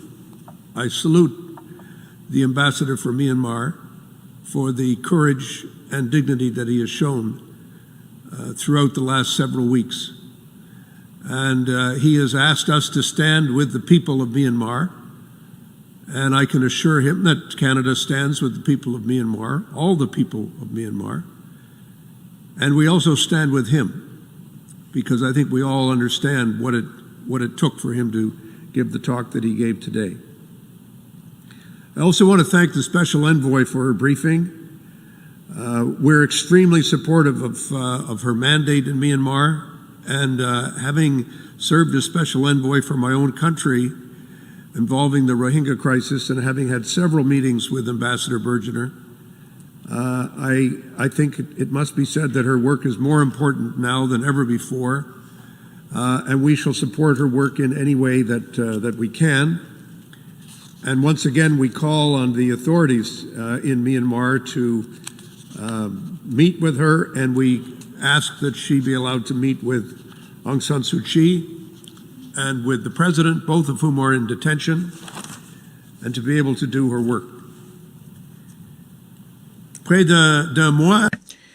Now nearly 1 month since the military seizure of power, The international community has seen the enduring courage that I mentioned earlier, resilience and determination of the Myanmar people. Across the country, tens of thousands of peaceful protesters remain resolute in their demands for a return to democracy and civilian government. Horrific scenes of violence carried out by the army against a group of citizens in their hundreds of thousands, indeed millions, who do not have arms or guns or weapons or bazookas or tanks, who have nothing but pots and pans and their own courage and determination to stand for freedom. We are appalled by the number of people who've been arrested, and of course, our hearts go out to the families of those who have been killed. And we need to understand that what is happening in Myanmar is not just the action of one political party, as the Special Envoy very rightly pointed out. It's representatives of all the people in all of their variety, in all of their backgrounds, but with all of their determination, to insist that the democratic will of the people expressed in an election, which was widely observed and widely assessed. Canada has taken issue with some of these steps that have been taken by the government of Myanmar, by Aung San Suu Kyi. We have taken issue with the things that have not been done, when we speak particularly of the ongoing crisis of the Rohingya refugees and the need to finally come to grips with the full diversity of the country in accepting the need for constitutional change and for what the ambassador today referred to as the creation of a federal union. But we recognize that Aung San Suu Kyi was not only elected for the first time, she was re-elected. And she was re-elected with even greater support than she had in the previous election. And our firm belief is that she is the leader of her people, and she should be allowed to take her place as the leader of her country, and to carry on with the process of constitutional reform, which the army has refused to accept because its implication would clearly be, as my colleague from Turkey so clearly expressed today in his discussion about the meaning of a military coup, the meaning would be the acceptance by the military of the fact that the government by the people, of the people, for the people, has to be a government that is civilian-led, to which the military has to accept its place and responsibility. So, Madam President, we stand with our international partners. We stand with all those who've spoken today in condemning this coup, calling for the immediate and unconditional release of all those who've been arbitrarily detained, including the President and the State Councillor, and for the restoration of democracy. C'est très important. It is very important, President, for the will of Myanmar's people to be respected. The campaign of repression and intimidation by the army must come to an end, and those responsible must be held to account. We have, in coordination with international partners, levied sanctions against the military leadership, and we are considering further measures should the Tatmadaw refuse to reverse their course.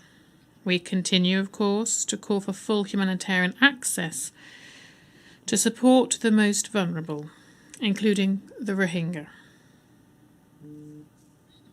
People of Myanmar prevail, and may peace prevail, but may justice also prevail. Thank you, Madam President. Thank you, Ambassador, for your powerful remarks. Dear colleagues, I would like to inform you that we have 20 speakers remaining on the list.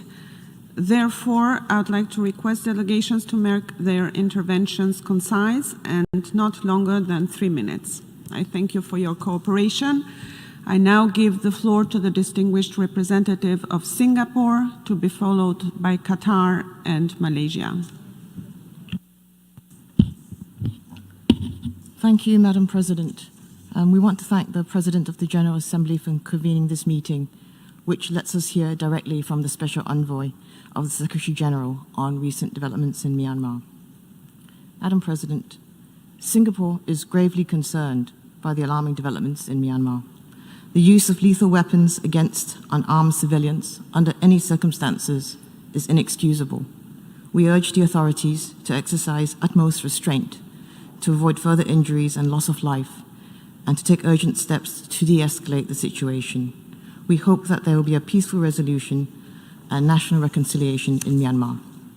In this respect, Singapore hopes that President Win Myint, State Councillor Aung San Suu Kyi, and the other detainees will be released so that they can engage in discussions and negotiations in good faith. The stakeholders in Myanmar must find a long-term, peaceful political solution, including a return to its path of democratic transition. If the situation continues to escalate, there will be serious consequences for Myanmar and indeed for our region. Singapore has always upheld the principle that the future of Myanmar has to be determined by her own people. We have supported Myanmar's difficult democratic transition thus far and will continue to do so. Singapore reiterates its support for the statement issued by the ASEAN Chair on the 1st of February 2021, which reaffirmed the importance of the principles enshrined in the ASEAN Charter, including adherence to the principles of democracy, the rule of law, good governance, as well as respect for and protection of human rights and fundamental freedoms. It also called for dialogue, reconciliation, and the return to normalcy in accordance with the will of the people of Myanmar. Singapore believes that ASEAN can play a discrete, constructive role in facilitating a return to normalcy and stability in Myanmar. Singapore also extends our full support to the continued efforts of the UN Secretary General's Special Envoy in Myanmar, Christina Schraner Burgener, who has made important inroads in the past 3 years in her engagement with the key stakeholders in Myanmar. Special Envoy Burgener plays a unique and crucial role given her access to the parties involved. We hope that she will be able to visit Myanmar as soon as possible to meet all the key stakeholders. It is important for the Special Envoy to have a first-hand assessment of the situation on the ground, and we call on all parties to extend their support and cooperation to her. I thank you, Madam President. I thank the distinguished representative of Singapore, and now I give the floor to the distinguished representative of Qatar. شكرا لكم السيدة. Thank you, Madam President. We thank and appreciate the convening of this important meeting, and we also thank Ms. Christine Burgener, the Special Envoy on Myanmar, for her comprehensive briefing. We align ourselves with the statement delivered by the permanent representative of the Kingdom of Saudi Arabia on behalf of the OIC. Madam President, the State of Qatar closely monitors the situation and latest development in Myanmar. We express our concern that such unrest would lead to destabilizing the situation, and they will have negative repercussions on the respect of human rights and fundamental freedoms. Especially, the State of Qatar is concerned that such events would lead to further violations of human rights, especially against the Rohingya Muslims in the Rakhine State. Therefore, we reiterate the need to respect international law, international humanitarian law, and international human rights law, and to conduct independent investigations into all violations and to hold perpetrators accountable. It's important to that the Myanmar authorities take necessary measures to protect all minorities, including Rohingya Muslims, and to ensure that they enjoy all their legitimate rights, and also to facilitate their safe, voluntary, and dignified return to their homes and regions, and to ensure unfettered humanitarian access, and to pursue comprehensive development. This would lead to national reconciliation and stability. In closing, Madam President, the State of Qatar reiterates that it will continue to support the efforts of the international community and all stakeholders to resolve differences through political dialogue in Myanmar. And we call on all parties in Myanmar to pursue national dialogue in order to reach a peaceful solution to the crisis in the country, in order to preserve national unity and to promote response to the aspirations of the Myanmar people to democracy, peace and development. I thank you, Madam President. I thank the distinguished representative of Qatar, and now I give the floor to the distinguished representative of Malaysia, followed by Australia, Ukraine, and India. Madam President, at the outset, we would like to thank the President for convening this meeting. Malaysia associates itself with the statement delivered by the Kingdom of Saudi Arabia on behalf of the OIC. My delegation would also like to thank Special Envoy Christine Bergener for her briefing. Malaysia views with serious concern the military takeover in Myanmar on 1st February 2021 and the developments that have ensued. The military takeover is a setback for all the efforts towards unity and economic progress in the country. We call on the Myanmar military and all relevant parties to give utmost priority to the maintenance of peace and security in Myanmar, uphold the rule of law, and resolve any electoral discrepancies through established legal mechanisms and dialogue in a peaceful manner. Malaysia also reaffirms the strong support for Myanmar's democratic transition, peace process, and inclusive economic development. We call on the Myanmar authorities to uphold and respect democratic institutions and processes, the rule of law, human rights, and fundamental freedoms, including the right to a peaceful assembly and freedom of expression. All relevant parties should exercise restraint from the use of violence that could affect the safety of the members of the public and further escalate the situation in the country. Malaysia sincerely hopes that an amicable solution which upholds the will and aspiration of the people of Myanmar will be pursued promptly. We support efforts to reconcile the differences among Myanmar's leaders to avoid adverse consequences to the people and the state of Myanmar. Towards this end, Malaysia calls for the prompt release of detained political leaders, including Daw Aung San Suu Kyi and His Excellency U Win Min and their associate. Madam President, Malaysia hopes that the current situation in Myanmar will not have an adverse impact on the repatriation of displaced Rohingyas. In this context, Malaysia supports Myanmar's continuous effort in delivering its commitment to begin and ensure effective repatriation and protect the human rights of the returnees.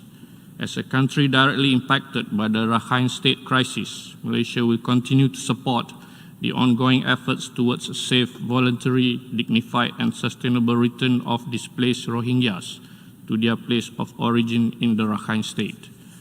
Malaysia urges the international community to continue providing support to the Rohingya cause.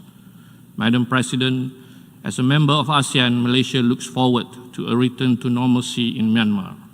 In this context, the Prime Minister of Malaysia and the President of the Republic of Indonesia had recently agreed that ASEAN should meet to address the current situation in the best way possible.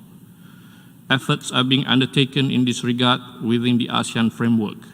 Malaysia stands ready to work closely with the international community, including the United Nations Secretary General and Special Envoy, as well as other UN mechanisms on this matter. In this context, we look forward to the realization of the proposed visit by the Special Envoy to Myanmar. I thank you. I thank the distinguished representative of Malaysia, and now I give the floor to the distinguished representative of Australia. Madam President, we thank the Special Envoy for her briefing and for her tireless efforts, and we're grateful for the statement by the President of the General Assembly. And can I also acknowledge and thank our colleague from Myanmar for his contribution today, which can only be described as profound. Colleagues, Australia is deeply concerned about the situation in Myanmar. As a long-standing supporter of Myanmar's democratic transition and its peace process, we call on the military to respect the rule of law. We offer our condolences for the recent loss of life. The use of lethal force and violence against civilians is unacceptable. We strongly urge security forces to exercise restraint in response to peaceful protests. Madam President, Australian Professor Sean Turnell was detained on February 6 after working to support Myanmar's economic development for many years. We continue to call for the immediate release of Professor Turnell, Daw Aung San Suu Kyi, President U Win Mint, and all others who have been arbitrarily detained since 1 February. Madam President, Australia's commitment to the people of Myanmar remains steadfast. We strongly urge the military to engage in dialogue and support the reconvening of the National Assembly the Myanmar people so clearly want. Australia remains concerned about the impact of recent events on the protracted humanitarian crises in Rakhine, Kachin, Shan, Kayin and Chin states. These crises disproportionately affect the most vulnerable, including women, children and people with disabilities. We urge unhindered humanitarian access, and we strongly support a visit by the Special Envoy to Myanmar as soon as possible. Thank you. I thank the distinguished representative of Australia, and now I give the floor to the distinguished representative of Ukraine. Thank you, Madam President. Before I make my statement in the national capacity after we aligned itself with the European Union, I do salute my colleague, Ambassador of Myanmar, for his courage and his sincere appeal on behalf of his people. Ukraine is deeply concerned about the situation in Myanmar. The election of November 2020 was an important milestone in the path towards democratic transition. The will of the people must be respected, and any disputes with regard to validity and credibility of the results have to be resolved by peaceful means. We are also deeply concerned about the detention of Myanmar's political leaders, civil society activists, human rights defenders, journalists and media workers. We call for an immediate and unconditional release of all those detained to end the state of emergency as well as to restore the rule of law. It is paramount to ensure respect for countries' international human rights obligations, including freedom of opinion and expression, association and peaceful assembly. We also call for safe and unimpeded humanitarian access to all people in need, including the Rohingya and other minorities. We echo the UN Secretary General's recent call on Myanmar's military to stop the repression immediately.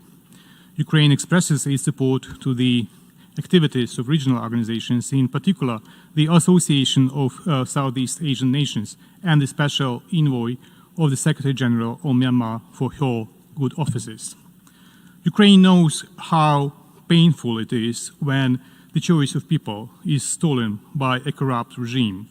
Hence, we stay strong with the democratic forces of Myanmar. It's people who are entitled to live according to their choice under the leadership they elect. I commend the brave statement of the Ambassador of Myanmar and reiterate our offer of friendship that I made to him during our very amicable conversation when he arrived to New York. And I recall that some very important countries of the Security Council paid visit to Myanmar less than a fortnight before the military coup, and we would like to hear from them if they can exercise their influence to impact the military regime there to return to the path of democracy. And I thank you. I thank the distinguished representative of Ukraine, and now I give the floor to India, to be followed by China, Thailand and New Zealand.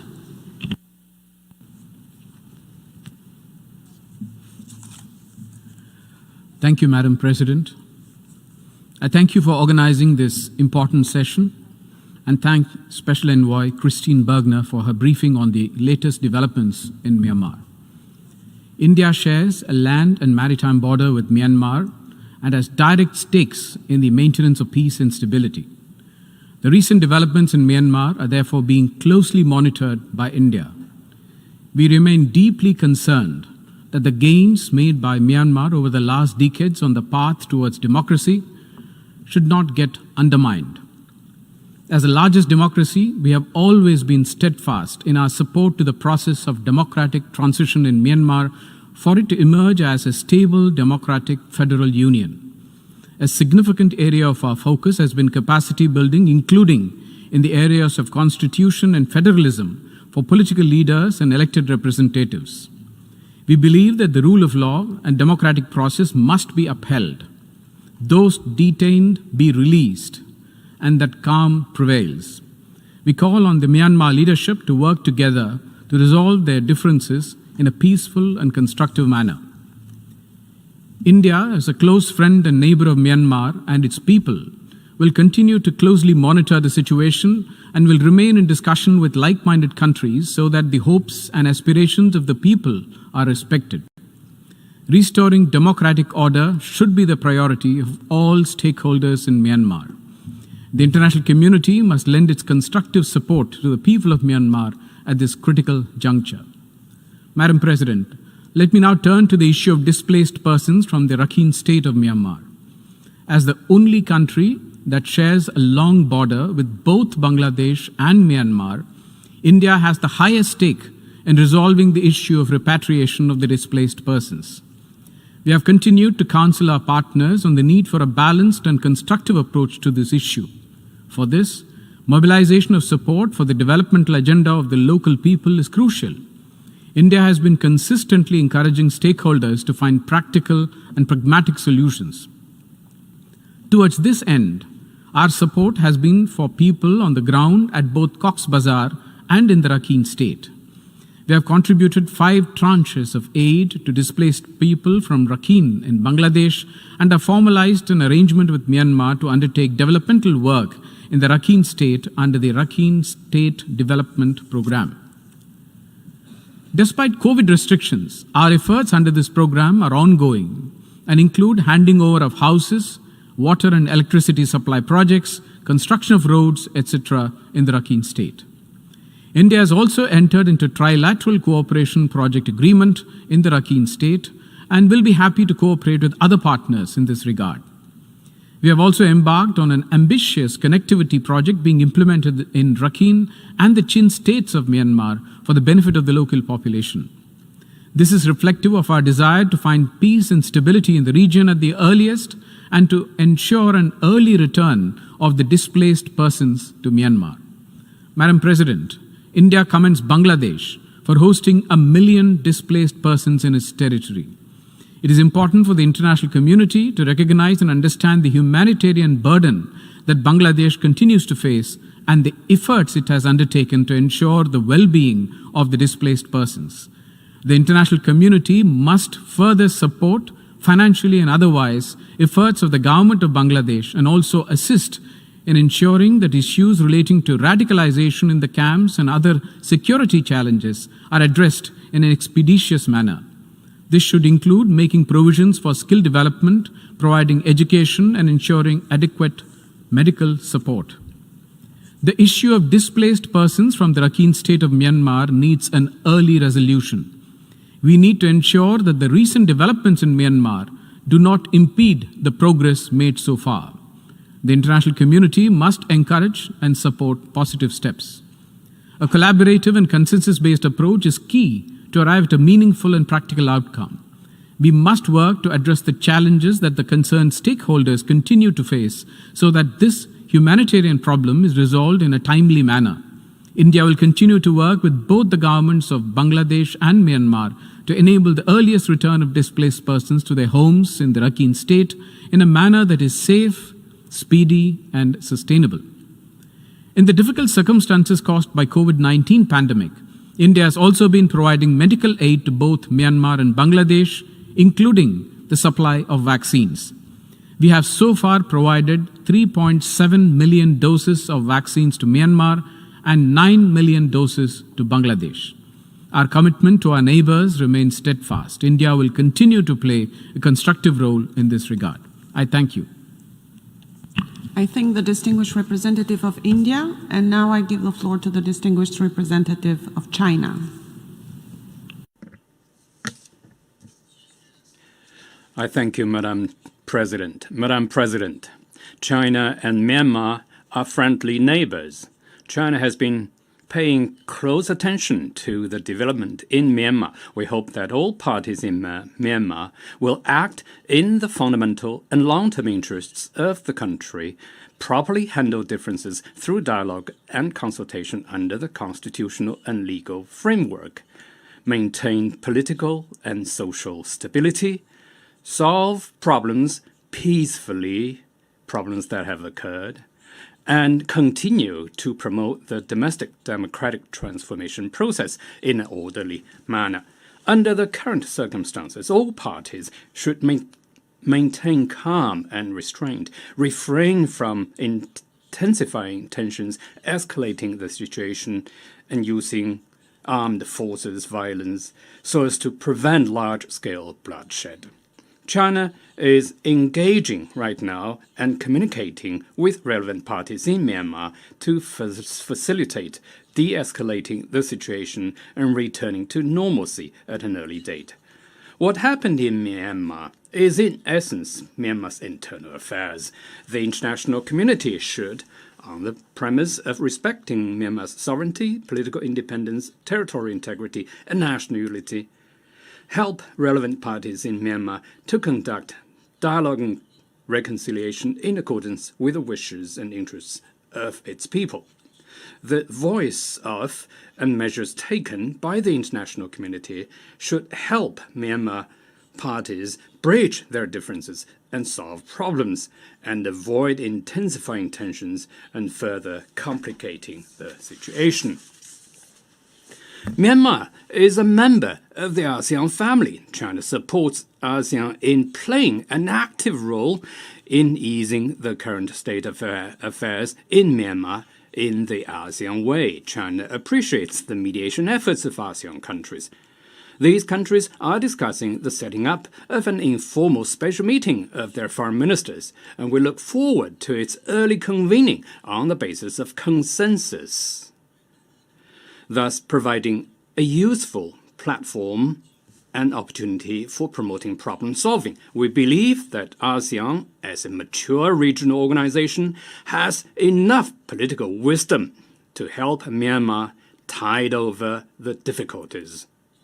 China also supports Special Envoy Christina Birchner in continuing her mediation efforts and hopes that she will keep the communication channels with all parties in Myanmar open, make extensive engagements, and actively promote peace and talks. The international community should create favorable conditions for her work and leave necessary space for her work. The problem of Rohingya state in Myanmar, in essence, should be resolved by Myanmar and Bangladesh through bilateral dialogue and consultation. We do not hope to see new difficulties in solving this problem due to the domestic situation in Myanmar. Thank you, Madam President. I thank the distinguished representative of China, and now I give the floor to the distinguished representative of Thailand.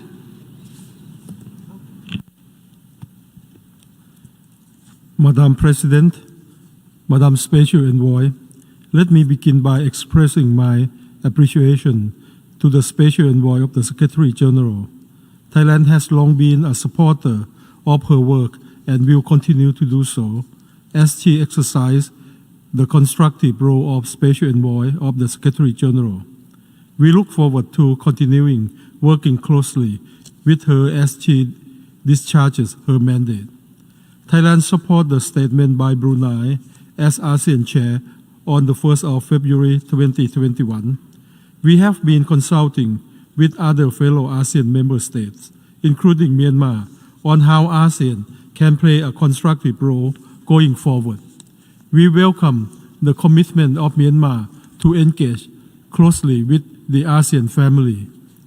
As a close neighbor sharing a long common border, Thailand wishes the best for Myanmar and therefore hope to see democracy, peace and stability in Myanmar, as well as peaceful resolution of the situation and the return to normalcy for the interest of the people and sustainable development of Myanmar.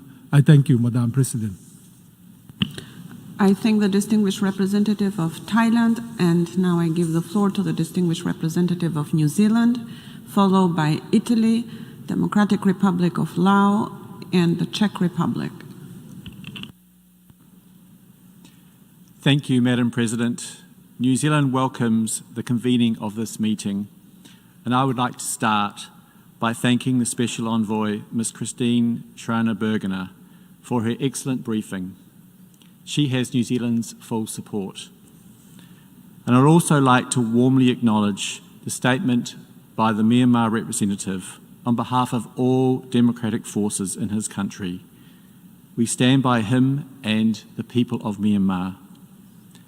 Madam President, New Zealand condemns the military's seizure of power in Myanmar.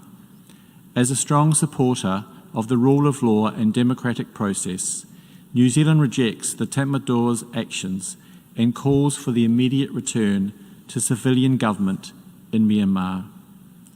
New Zealand calls on the military government to immediately release all those arbitrarily detained, including political and civil society leaders, democracy activists, journalists and advisors, some of whom are also foreign nationals. New Zealand is deeply concerned by reports of violence and intimidation against protesters in Myanmar. We urge Myanmar security forces to refrain from any use of violence or acts of intimidation against protesters. We strongly condemn any use of violence or intimidation against those expressing their fundamental rights of freedom of expression and the right to peaceful assembly. New Zealand urges Myanmar to cooperate with the Special Envoy, allowing access for the Special Envoy fully across Myanmar. Madam President, we welcome the General Assembly's attention on this issue, and we join with others encouraging Myanmar to work with the international community to address these concerns. I thank you, Madam President. I thank the distinguished representative of New Zealand, and now I give the floor to the distinguished representative of Italy. Madam President, Italy fully aligns itself with the statement of the EU delegation. I thank the Special Envoy of the Secretary General for an excellent and comprehensive briefing. And I also wish to commend the Permanent Representative of Myanmar for his powerful and courageous statement. Madam President, since the beginning of the crisis, Italy, together with the EU and G7 partners, strongly condemned the military coup in Myanmar, while calling for the restoration of its legitimate civilian government. We join in the Secretary General's call for the Myanmar military to stop the repression immediately, to restore the country's democratically elected government, and proceed with the immediate and unconditional release of all political leaders, civil society activists, and others who are arbitrarily detained. Witnessing the peaceful protests against the military seizure of power and the appalling violence that ensued against the protesters show us the importance of upholding at every turn the respect of human rights and fundamental freedoms, including the right to peacefully demonstrate in support of democratic institutions. For this, we call on Myanmar's military and police to exercise the utmost restraint. Unfortunately, even today's news from Myanmar confirm how dire and urgent the situation remains for ordinary people and peaceful protesters. Madam President, impunity for violence against Myanmar's ethnic minorities, including the Rohingya, must end. We call on the military authorities to allow free access to the country and across the region for humanitarian organizations and workers to provide the necessary assistance to minorities, including the Rohingya. Authorities must address the root causes of conflict and displacement in the Rakhine State and other areas, and ensure a safe and dignified return of refugees in accordance with international standards. Following the adoption of the EU Council conclusions on February 22nd, we started a thorough review of all the tools at the EU and its member states' disposal, including the adoption of restrictive measures targeting those responsible for the military coup. The final goal of this review shall be conducive to reinstate the elected civilian government, complete the process of democratic transition and national reconciliation, as well as ensuring inclusive socio-economic development. In this regard, we welcome the UN Secretary General's engagement and support for the efforts of his special envoy. We turn to the international community, countries, regions and organizations, and in particular to ASEAN and its members, whom we believe have a crucial role to play in promoting peace and stability in Southeast Asia. We encourage their efforts for establishing a constructive dialogue with Myanmar for the benefit of its people.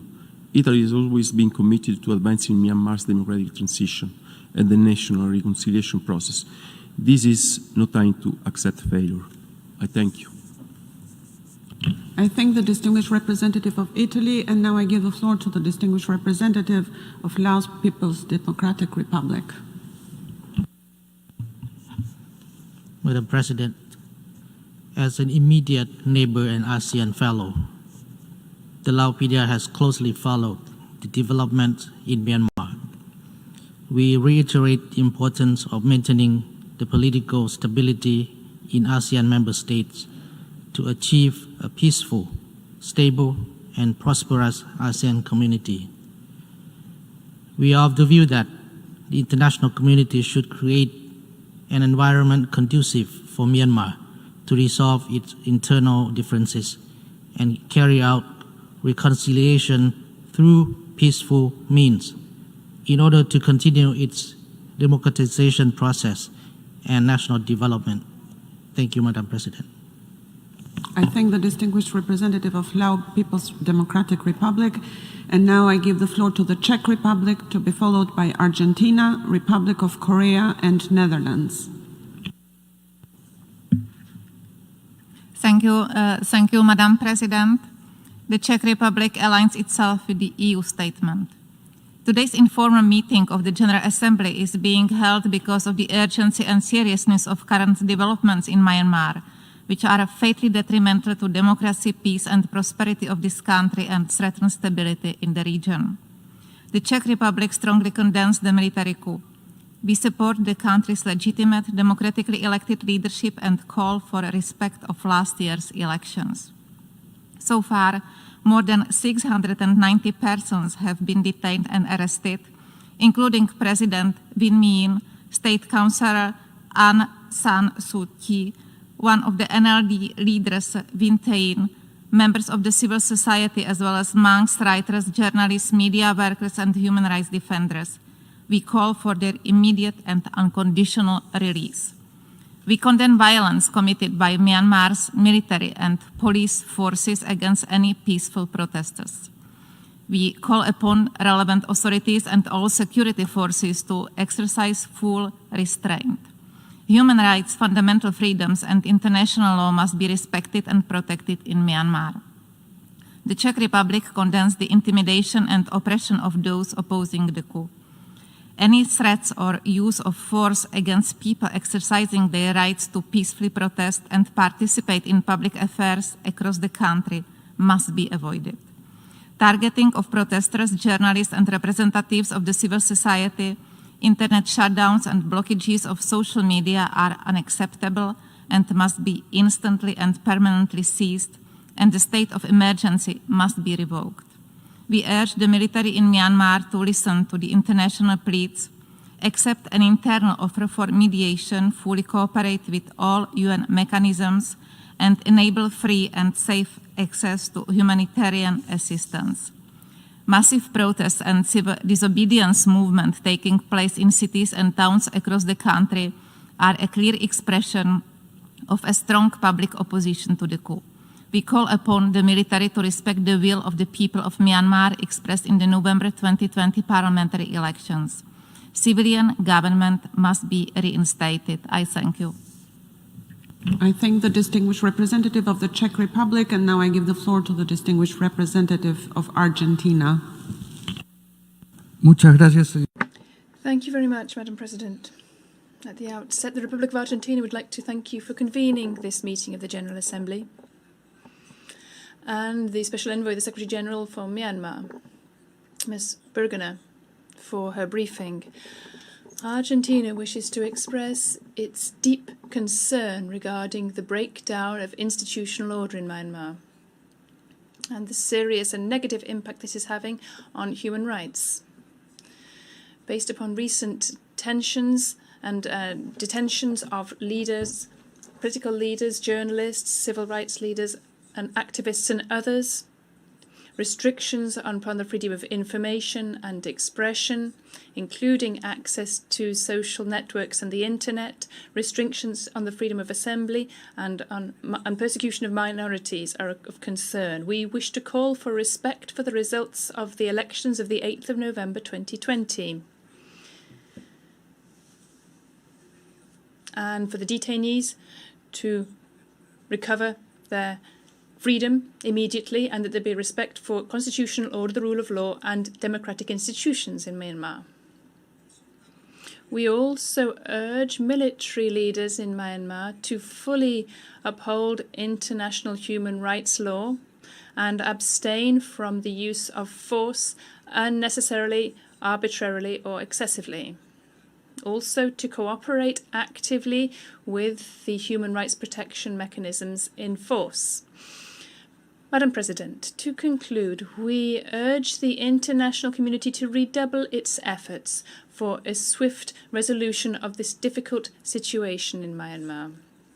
As was recently stated by Ms. Michelle Bachelet, the High Commissioner of the United Nations for Human Rights, we must avoid a downfall and erosion of the fragile democratic progress and human rights progress made in this country during its transition from the military regime. We must ensure that this tragedy does not take place. Thank you very much. Representative of Argentina, and now I give the floor to the distinguished representative of the Republic of Korea. Thank you, President.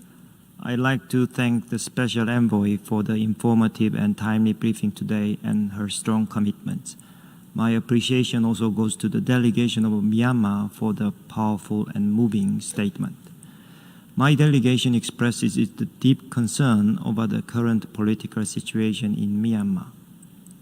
We are alarmed by reports of casualties following violent crackdowns on protesters in Myanmar, and my government extends its deep condolences to the victims and the sincere consolation to the bereaved family. My delegation strongly calls on authorities to refrain from excessive and unnecessary violence against the protesters and to fully respect the freedom of assembly and freedom of expression of the Myanmar people. We hope that democracy will be restored in Myanmar in a peaceful manner in adherence with the lawful and democratic process, and that the aspirations of the people of Myanmar for democracy, as it demonstrated in the general elections held last November, will be fully respected. The Korean government will continue to pay close attention to the developments in Myanmar, together with the international community, will further strengthen its cooperation with the Office of the Special Envoy, and also fully support a visit by Special Envoy to Myanmar. I thank you. I thank the distinguished representative of the Republic of Korea. And now I give the floor to the distinguished representative of the Netherlands, to be followed by the Russian Federation, Philippines, and Mexico. Thank you, Madam President, and thank you, Ms. Bergener, for your earlier briefing and for sounding the alarm. And I strongly believe that that alarm has been heard loud and clear in this assembly today. And I will also add my voice to the many colleagues who have commended the representative from Myanmar for his courageous statement on behalf of democracy in his country.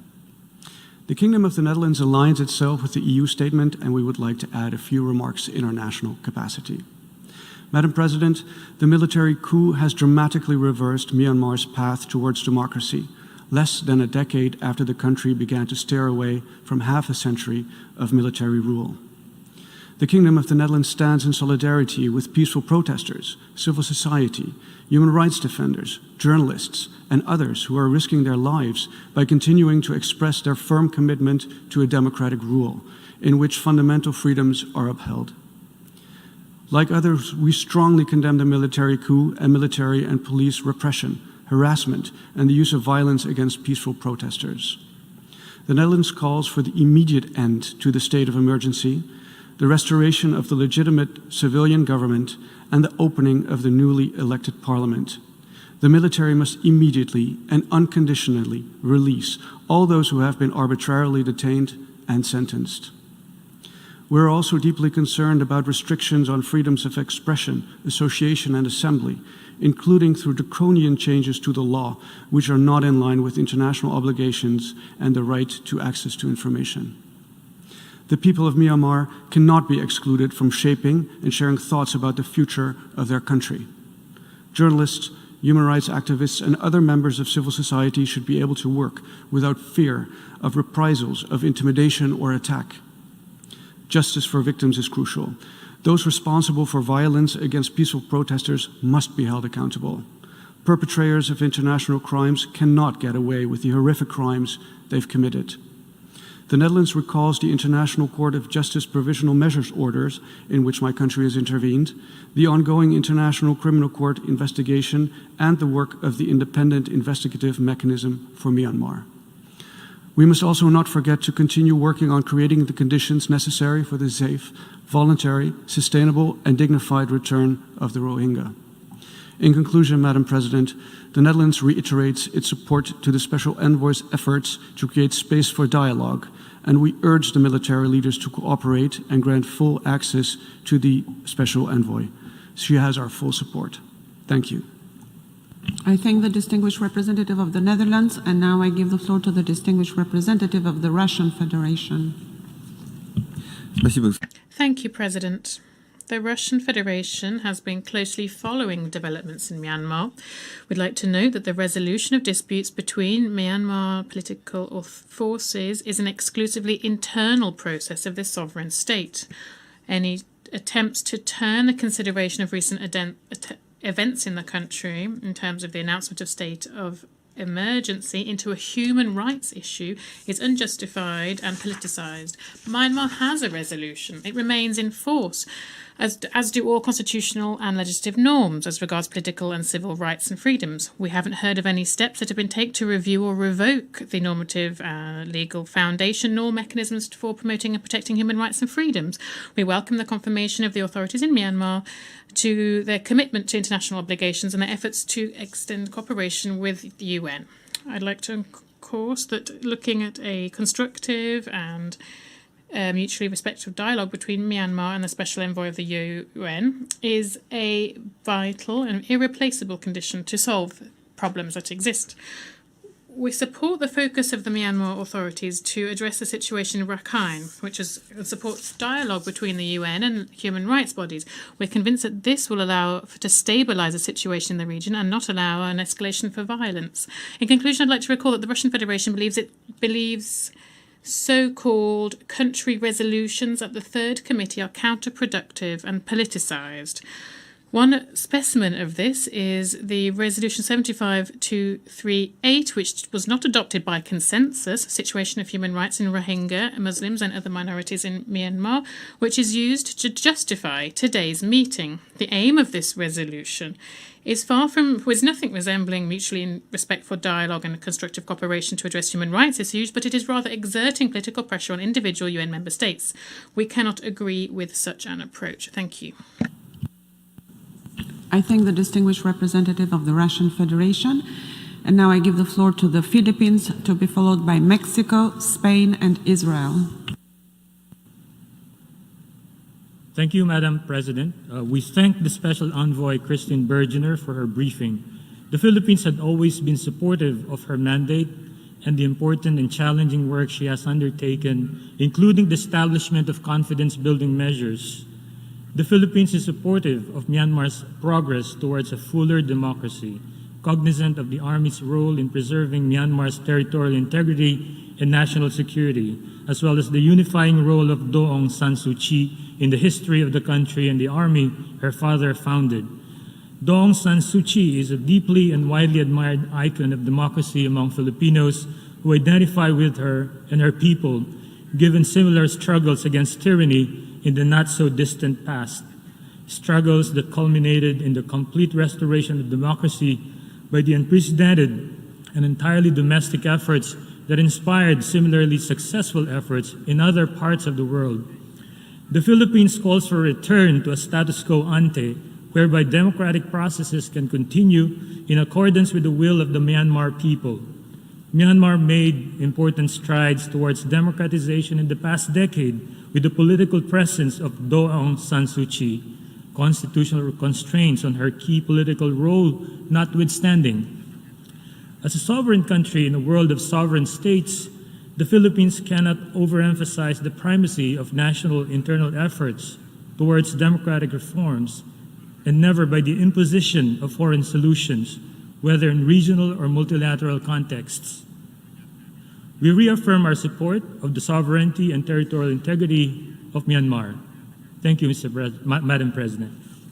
I thank the distinguished representative of the Philippines, and now I give the floor to the distinguished representative of Mexico.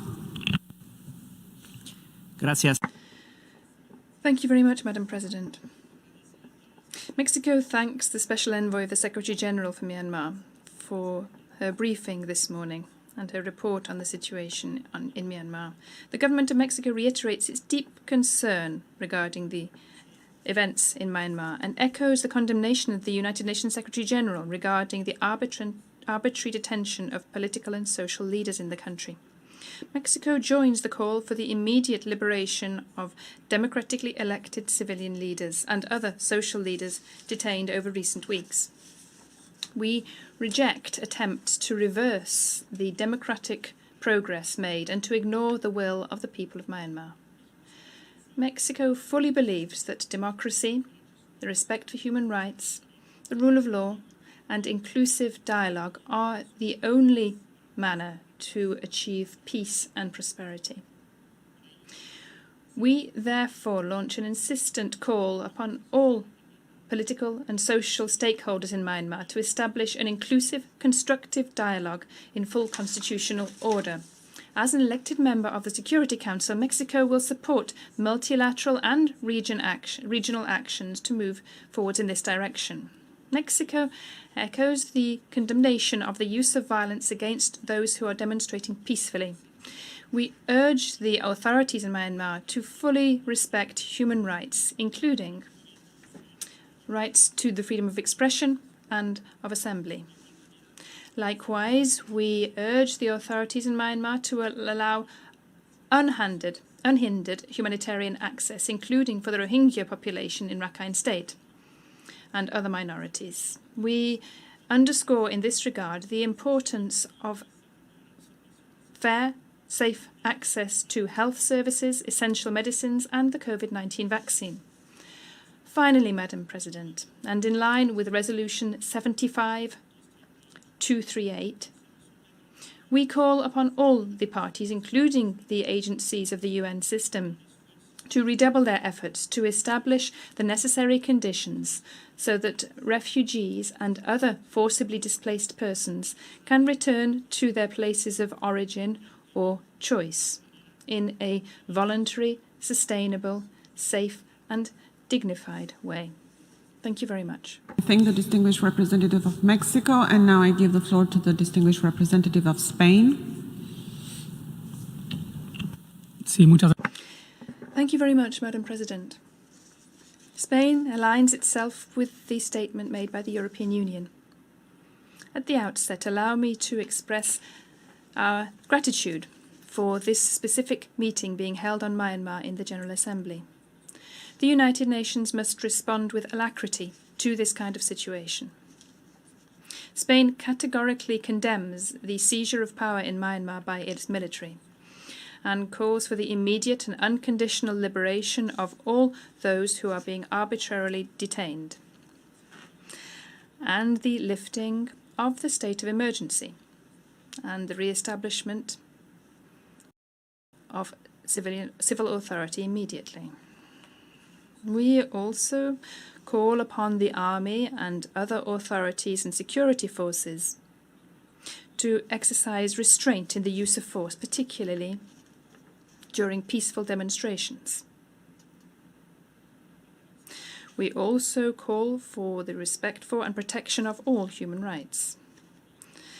The government must cooperate with international human rights protection mechanisms. Spain supports the work of the Special Representative of the Secretary-General for Myanmar, Christine Schraner, and the UN Special Rapporteurs. We support the report of the Independent Investigation Mission published in September 2018. We call upon the authorities in Myanmar to take into account its conclusions and recommendations. Spain supports the transition process towards democracy in Myanmar, with the commitment of finding a solution within the framework of democratic institutions within the country, and in line with the purposes and principles established in the charters of the United Nations and of ASEAN. In this regard, it will be fundamental that there is no discrimination against anybody for their ethnic origin, including Rohingya Muslims, and that the full participation of civil society is guaranteed. Spain thus calls for respect for the right to peaceful assembly, free use of social networks, and that detainees be immediately brought before a court. Thank you very much. Thank the distinguished representative of Spain, and now I give the floor to the distinguished representative of Israel, to be followed by Gambia and South Africa. Thank you, Madam President. I'd like to thank the PGA for convening today's important meeting. I would also like to thank the Special Envoy, Ms. Christine Schreiner-Burgener, for her briefing and for her tireless effort to support the democratization process in Myanmar. We support the Special Envoy's work and hope that she will be granted access to visit Myanmar as soon as possible. Madam President, Israel has been closely following the situation in Myanmar since the declaration of the state of emergency imposed by the military on February 1st. We are deeply concerned by reports of continued violence and the arrest of democratically elected members of government, including Head of State Aung San Suu Kyi and President Win Myint. We call for their immediate release. Israel is further concerned by the restrictions that have been placed on civil society and on internet and communication services. Madam President, Israel will continue to support and stand by the people of Myanmar and the pursuit for democracy. We call for the end of all violence in the country and for the preservation of peace, fundamental freedoms, and the rule of law. Thank you. I thank the distinguished representative of Israel, and now I give the floor to the distinguished representative of Gambia. Thank you, Madam President. Allow me to associate our delegation with the statement delivered by the Ambassador of Saudi Arabia on behalf of the OIC. Madam President, we strongly condemn the coup that took place in Myanmar, and we take this opportunity to thank the Special Envoy of the Secretary General for her comprehensive briefing on the situation in Myanmar. We are deeply concerned about the events in Myanmar, particularly the deterioration of human rights since the illegal government takeover by the junta. We call on the junta to immediately restore democracy in Myanmar and desist from violating the human rights of its citizens. Democracy must be restored, and the rights of citizens to demonstrate must be respected.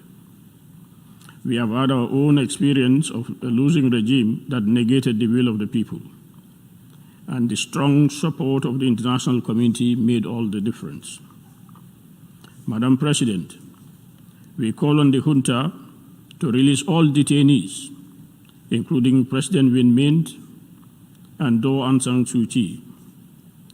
There is absolutely no justification to usurp power in total disregard for the will of the people. The elections were legitimately won and the results must be respected. A strong message must be sent to the junta that their actions are unacceptable. We are deeply disturbed by the use of brutal force against peaceful citizens. We further call on the junta to stop violating the human rights of the Rohingya people and other ethnic minorities. The junta must be held accountable for all violations of human rights of the people, including the Rohingya Muslims. The provisional measures ordered by the ICJ must be fully and faithfully implemented.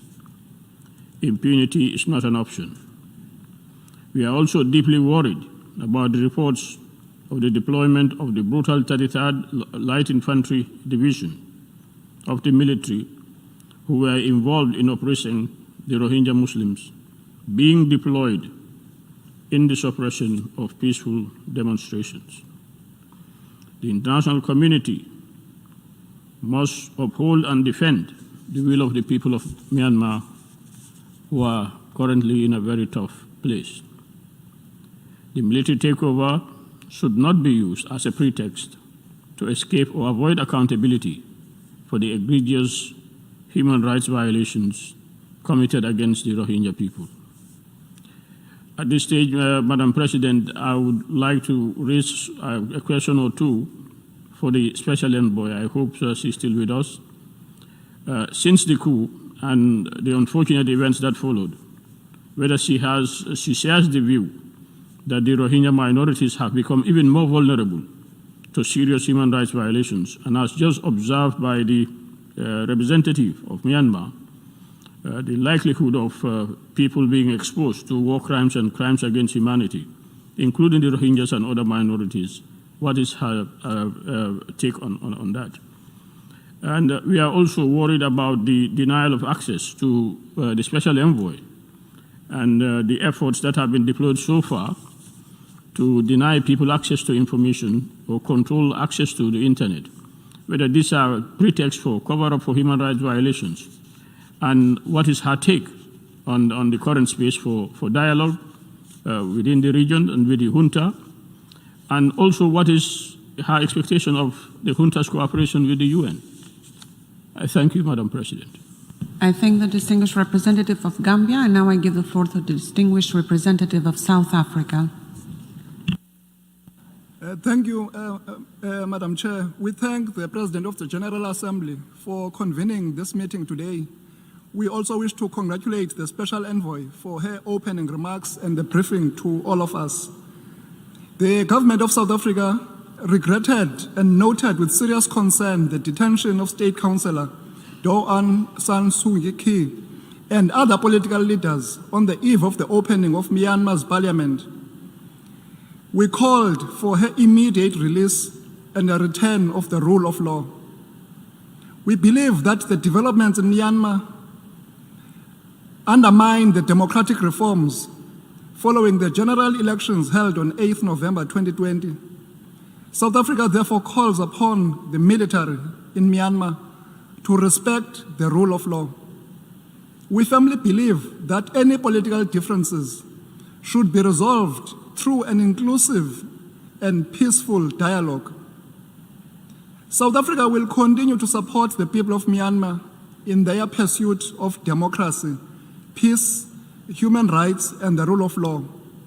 We also urge the authorities to cooperate and give access to the Special Envoy. I thank you, Madam Chair. I thank the distinguished representative of South Africa, who was the last speaker on my list. And now I would like to give the floor to Ms. Christine Burgener, the Special Envoy of the Secretary General on Myanmar, to respond to the questions and issues raised by Member States. Thank you very much, Madam Chair. I would like to give first an answer to the representative of Gambia. He asked about the situation of the Rohingyas. I assume that the attempted coup disrupted and dismantled the efforts led by the NLD government in northern Rakhine, creating conditions conducive for successful refugee return. I also noted with concern that the military started to investigate Kofi Annan's Advisory Commission on Rakhine State's report, reportedly for corruption, and this is disturbing. Clearly also the access has to be given to those in need in Rakhine, and I urged in my meetings with the Tamado, with the army, I had twice discussions with the Deputy Commander-in-Chief since the coup happened. So I urged him to give access, but also to give all access to the internet, which is important for freedom of speech. So I will continue to discuss with the army to allow that the Rohingyas will have conducive conditions in Rakhine. But clearly, I want to see the elected government in place who has the responsibility to continue their efforts, like closing the IDP camps in Rakhine and to give all the rights back to the Rohingyas. I would like to thank the member states for the high support they expressed today to me and to my mandate. And please let me allow also to thank especially to the member states who gave me generously extra budgetary contributions, namely from Norway, Switzerland, Republic of Korea, and Denmark. And I would like kindly invite others to do so.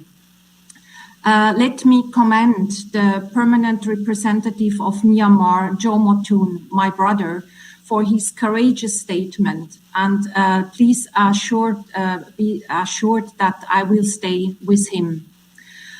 I would like to affirm my continued high commitment to be a bridge in Myanmar and to bring democracy back. And I hope that Tamado, the army, could hear today the overwhelming position of the member states to wish the reset of the situation. And they know me, the army, because I'm in regular contact with them since almost 3 years. And they know that I will always be open for discussion and listen to them. So I hope that I can visit soon Myanmar to continue the discussion in Myanmar and to visit the people. Thank you very much for your support. I thank the Special Envoy of the Secretary General on Myanmar.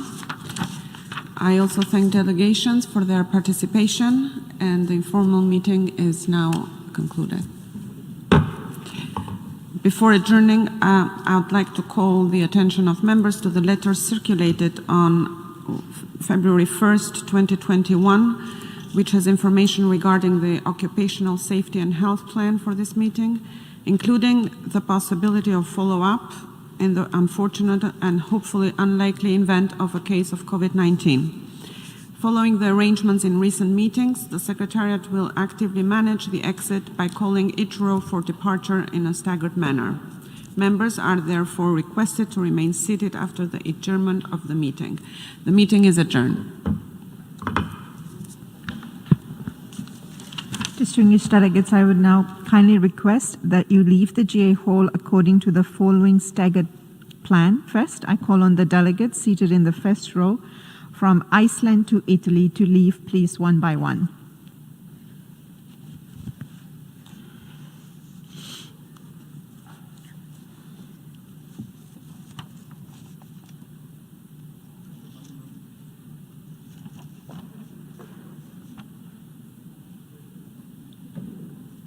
Next, from Jamaica to Latvia to please leave one by one.